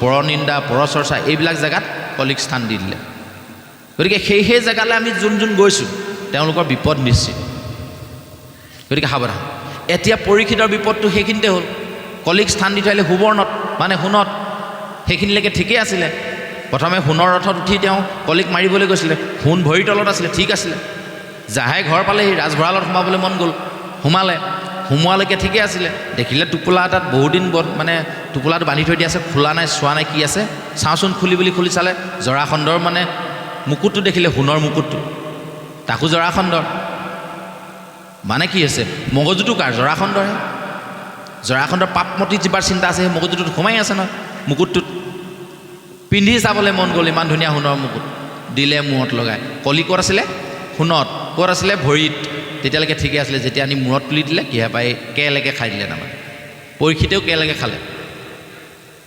যাহাই সোণত মূৰত দি দিলে কলিৰ মূৰত দুচিন্তা আহি গ'ল পৰীক্ষিতৰ মূৰত কি হৈ গ'ল যিজন ৰজা ইমান ভক্তিভাৱেৰে গোটেই জম্বুদ্বীপা পৃথিৱী শাসন কৰি আছিলে সেইজনৰ এতিয়া মৃগ স্বীকাৰ কৰিবলৈ মন চাওক যিজনে অহিংসা নীতিত আছিলে সেইজনে আকৌ মৃগ স্বীকাৰ মানে হিংসা কৰিবলৈ মন গ'ল সেইটো মৃগ অন্য মৃগ নহয় মায়াৰ মৃগ আমি যিটো পিছে সদায় দৌৰি ফুৰিছোঁ মৃগ খেদিবলৈ গুচি গ'ল যাওঁতে ৰথত পানী অকণমান লৈ যোৱা হ'লে শ্ৰমিক মুনিৰ আশ্ৰমত পানী বিচাৰিবলগীয়া নহ'লহেঁতেন নহয় সেই কাণ্ড জ্ঞানটো কলিয়ে নাইকিয়া কৰি দিলে আমি সাধাৰণতে ইয়াৰ পৰা শিৱসাগৰলৈ গ'লেও পানী বটল এটা লগত লওঁ পৰীক্ষিত নিচিনা ইমান জ্ঞানী মানুহজনে চিকাৰলৈ যাব সময়ত পানী বটল এটা লগত নল'লে কেলে মানে কথাটো হ'ল যে এইটোৱেদি আমাক এইটোৱে বুজাইছে যেতিয়া কলি লম্ভে নহয় আপোনাৰ সৎ চিন্তা সৎ ভাৱনা চব লুপ্ত হৈ যাব, নাইকিয়া হৈ যাব। পৰীক্ষিতৰ সেই অৱস্থা হ'ল। গৈ দেখিলেগৈ শ্ৰমিক মুনি ধ্যানত আছে, পানী খুজিলে, পিয়াহ লাগিলে, পানী নিদিয়া দেখি কি কৰিলে, ওচৰতে মৰা সাপডাল আনিলে, ডিঙিতে লগাই দিলে। মৰা সাপডাল ফিটিং হৈ আছিলে তাৰমানে তাতে। আশ্ৰম এখনত সাধাৰণতে যেতিয়া এজন ধ্যানস্থ ঋষি থাকে, সাধাৰণতে আশ্ৰমখন খুব ধুনীয়া পৰিপাটি হৈ থাকে। শিংগীমুনিৰ পুতেক শ্ৰমিক মুনিৰ পুতেক শিংগীমুনিয়ে ল'ৰাকেইটাৰ লগত, লগৰ ল'ৰাখিনিৰ লগত গা ধুবলৈ গৈছিলে, পানীত জলকেলি কৰি আছে। তেওঁতো যাওঁতে ধুনীয়াকৈ জেগাডোখৰ চফা কৰি থৈ গৈছিলে। মৰা সাপটো ক'ৰ পৰা আহিলে? কাল মানে সময়, আচলতে যিটো আমাৰ বেয়া সময়, সেই বেয়া সময়টো যেতিয়া আমি ডিঙিত লৈ লওঁ তেতিয়া আমাৰ শৰীৰটো দুখণ্ড হৈ যায়, মূৰটো নাইকিয়া হৈ যায়। পৰীক্ষিতও সেইটোৱে হ'ল। সেইদিনাই প্ৰথম স্কন্ধতে মূৰটো হেৰুৱাই পেলালে পৰীক্ষিতে। জ্ঞানটো লুপ্ত হৈ গ'ল পৰীক্ষিতৰ, জ্ঞান লুপ্ত হ'ল। তাৰমানে জ্ঞানটো ক'ত থাকে? ইয়াত নাথাকে জানো? মগজুত জ্ঞান নাথাকে জানো? গতিকে মগজুটোৰ তলতে মৰা সাপটো দি দিলে, কালটো দি দিলে, মানে মৰা কালটো দি দিলে, মানে তলৰ অংশৰ লগত কানেকশ্যনটো নাইকিয়া কৰি দিলে। সেইকাৰণে হাতখনে অকৰ্মটো কৰি পেলালে, জ্ঞানটো লুপ্ত হৈ গ'ল। প্ৰথমতে মূৰটো হেৰুৱাই পেলালে। তাৰপাছত যেতিয়া ঘৰলৈ আহি মুকুটটো খুলি থ'লে, সৎ চিন্তাটো মনলৈ পটকৈ গুচি আহিলে, মই বৰ বেয়া কাম এটা কৰিলোঁ। যিজন ঋষিয়ে মোৰ আশ্ৰয়তে থাকি নিশ্চিন্ত মনে ভগৱন্তক ধ্যান কৰি আছিলে, সেইজনকে মই মৰা সাপটো দি দিলোঁ, বৰ বেয়া কাম কৰিলোঁ। মনলৈ যেতিয়া উপলব্ধি আহিলে, তেতিয়াই তেওঁ ভাগৱত প্ৰাপ্তি হ'লেই। উপলব্ধিটো প্ৰাপ্তিৰ চৰম শিখৰ, মই অলপ আগত কৈছোঁ। তেনেকেতে আহি পিনি শিংগীমুনিৰ লগৰ এজনে তেওঁক খবৰ দিলেহি যে তোমাক এনেকৈ ঋষিৰ গলত সাপ দিয়াৰ কাৰণে অভিশাপ দিলে, 7 দিনৰ ভিতৰত তোমাক তক্ষকে দংশন কৰিব। পৰীক্ষিতে খুব ভাল পালে যে এয়া মোৰ কাৰণে অভিশাপ নহয়, আশীৰ্বাদ। আমি আকৌ মানি ল'ব পাৰিম নাই? কোনোবাই যদি আমাক তেনেকৈ কয়, তই কোন? মোৰ ৰাজ্যতে তই মানে আছ, মোৰ আশ্ৰয়তে আছ, আকৌ মোকে অভিশাপ দিব লাগিব, কোন তই? আন তাক বলি দি দে, এনেকৈ ক'লোঁ। কিন্তু পৰীক্ষিতে সেইটো কাম কৰা নাই। সেইটো হ'ল উপলব্ধি। এতিয়া সেইটোৰ পৰাই আমাৰ উপলব্ধিটো কি হৈছে, আমি শুদ্ধ হৈছেনে চাব দেই। কোনোবা কিবা এটা কাৰণত ল'ৰা এজনে দেউতাকক বেয়াকৈ কিবা এটা ক'লে, গটা এটা মাৰিলে, ৰাইজে ক'লে দণ্ড ভৰিব লাগিব, প্ৰায়শ্চিত্ত হ'ব লাগিব। কি কৰিলোঁ? নামগৃহলৈ আনিলোঁ, তামোল পাণ এটা দিলোঁ, 51 টকা দি সেৱা কৰিব লাগিব ভকতক। পাৰিলে শান্তি জল অকণমানো খাব লাগিব, হয়নে নহয়? শুদ্ধ হ'ব বোলে তেতিয়া। কিন্তু তেওঁ যদি মনতে ভাবে যিকেইজন ভকতে আনিলে নাহিলেও নহয়, নহ'লে সমাজে আকৌ লগ নিদিব, এতিয়া আহিলোঁ, মনে মনে সেৱাটো ধৰোঁতে মনত এইটো আহিছোঁ, তামোল পাণ দি আছোঁ, তহঁতকো চাই ল'ম মই। এই ভাৱনাটো থাকিলে তেওঁ শুদ্ধ হ'ব নাই? শান্তি জল নালাগে, গংগা জল নালাগে, যি খুৱাই দিয়ক, নহ'ব নহয়। যে উপলব্ধি যদি হ'লহেঁতেন, ইছৰাম মই দেউতাক এনেকৈ ক'ব নালাগিছিলে, ঘপকৈ মই দেউতাক ঠেলাটো মাৰি পেলালোঁ, লগে লগে যদি দেউতাকক ভৰিত পৰি দিলে, মই এনেকুৱা কাম এটা কৰিলোঁ, মই পটকৈ ক'ব নালাগিছিলে, কৈ পালোঁ নহয়, মোক ক্ষমা কৰিব দেই, এইবুলি যদি ভৰিত পৰি দিয়ে, সেইজনক আকৌ নামঘৰলৈ অনাৰ দৰকাৰ আছে জানো? পৰীক্ষিতৰ সেইটো হ'ল। পৰীক্ষিতে সেইদিনাই ভাগৱত লাভ কৰিলে। কিন্তু এই যে বাকীখিনি পিছত জ্ঞান গংগাৰ পাৰত বহি যে মুক্তি সাধনৰ কাৰণে গোটেই ভাগৱত 10ম স্কন্ধ যে শুনিলে, সেইখিনি কেৱল আমাৰ কাৰণে, কিন্তু আমি আজিলৈকে পঢ়ি চোৱা নাই। এষাৰ কথা কৈয়ে আমি আজিৰ পাঠ ইমানতে বিৰাম দিম। যদি আপোনাসৱৰ দাবী থাকে, আপোনাসৱে যদি বিচাৰে, পুনৰ আকৌ আমি 10-11 বজাত আপুনি যেতিয়াই কয় আপোনাসৱে জনাব সমিতিৰ বিষয়ববীয়াৰ যোগেদি। কিন্তু আপোনালোকৰ উপস্থিতি থাকিলেহে আমি আলোচনাটো কৰিম। কাৰণ কেলৈ? নহ'লে পাঠকীসকলো আছে, তেখেতলোকে পাঠো আওৰাব লাগিব, পাঠো আগবাঢ়িব লাগিব। গতিকে চাই ল'ব। যদি আমি হ'ব লাগিব বুলি কোৱা নাই, যদি আপোনালোকে কয় আকৌ এবাৰ আহিম। এতিয়া কথাটো হ'ল কি, আমি এই কথাবোৰকে চাবৰ কাৰণে ভাগৱত ভাগ হ'ল মূল গ্ৰন্থ, যি ভাগ আমাৰ মানৱ জাতিৰ মেনুৱেল বুলি কওঁ। যে এই মেনুৱেলখন নপঢ়াকৈ আমি জীৱনটো চলাই আছোঁ কাৰণে আমাৰ তেল মোবিল নাইকিয়া হৈ গৈছে। আমাৰ এই শৰীৰ নামৰ যন্ত্ৰটো মানে যিমান দিন চলিব লাগে তাৰ আধাতে বন্ধ হৈ গৈছে। ইয়াৰ মূল কাৰণটো কিন্তু এই মেনুৱেলখন নপঢ়াটো। যে এই মেনুৱেলখন এইটো কাৰণে কৈছোঁ, চাব দেই, আমাৰ নামগৃহত যে সিংহাসন আছে, সিংহাসনত কি আছে বাৰু? আমি সকলোৱে জানো নে নাজানো? তাতে যেনিবা আমি আসনখন আনি বাহ্যিকভাৱে দেখিছোঁ, ইয়াত গৰুদ্ৰাসন আছে, ইয়াত গৰুদ্ৰ পক্ষী আছে, তাৰ ভিতৰতে ধৰক আপোনাৰ গামোচাখনে ঢাকি থৈছে, তাতে এটা ঘৰ আছে, ঘৰটোক আমহি ঘৰ বুলি কৈছোঁ। তাত এখন কিতাপ আছে, জানে নাই সকলোৱে? আইসকলে জানে নাই কি আছে? কি আছে? গুণমালা কাপোৰেৰে ধুনীয়াকৈ নুৰিয়াই মেলি থৈ দিছে। নামঘৰ ভাগ আমাৰ শিতান, আমাৰ যিমানবোৰ শংকৰী কলাকৃষ্টিৰ মানুহ আছে, মানে যিমানবোৰ নামঘৰ পাতি বাস কৰা মানুহ আছে, সকলোৰে শিতানটো হ'ল মণিকোঠ ভাগ। মণিকোঠত গুৰুজনে শিতানতে কিনিলে এখন গ্ৰন্থ গুণমালা। এতিয়া যদি গুণমালাখন পঢ়ি নাচাওঁ, তেতিয়াহ'লে আমি সাৰ নাপাওঁ, কিন্তু শুই থকা নিচিনা হ'ব। উদাহৰণটো দিওঁ, এইটো দি খুব ভাল লাগে। তাৰমানে বানময় মূৰ্তি শ্ৰেষ্ঠ বুলি কয়। বানময় মূৰ্তি তেতিয়াহে শ্ৰেষ্ঠ হ'ব যদি তাক আমি পঢ়োঁ, নপঢ়িলে শ্ৰেষ্ঠ কেতিয়াও নহ'ব। কেলৈ? এতিয়া ধৰক উদাহৰণস্বৰূপে দেই, গুৰুজনে যেনেকৈ লিখি দিলে গুণমালা তাতে থৈ দিছোঁ আমি, ঠিক তেনেধৰণে এহাল পতি পত্নী তেনেকুৱা হ'ল। দুইজনৰ মাজত কাজিয়া লাগিলে, মাত বোল বন্ধ, 4 দিনমান হ'ল। 5 নম্বৰ দিনা মানুহজন গুৱাহাটীলৈ যাব ল'ৰাটোৰ ওচৰলৈ। ৰাতি 2:30-3 বজাত ট্ৰেইন আছে, ইয়াতে উঠিব লাগিব। তেওঁ সাৰ নাপায়, মোবাইলো নাই এলাৰ্ম দিবলৈ, তেওঁ মানুহজনীৰ লগত মাত বোলো নাই, কোনে তুলি দিব? ডাইনিং টেবুলত ভাত খাই থাকোঁতে কাগজ এখনত লিখিলে, কালিলৈ ৰাতিপুৱা মই ল'ৰাটোৰ ওচৰলৈ যাম, সোনকালে তুলি দিবি, এই বুলি কাগজখন সেইফালে আগবঢ়াই থৈ দিলে।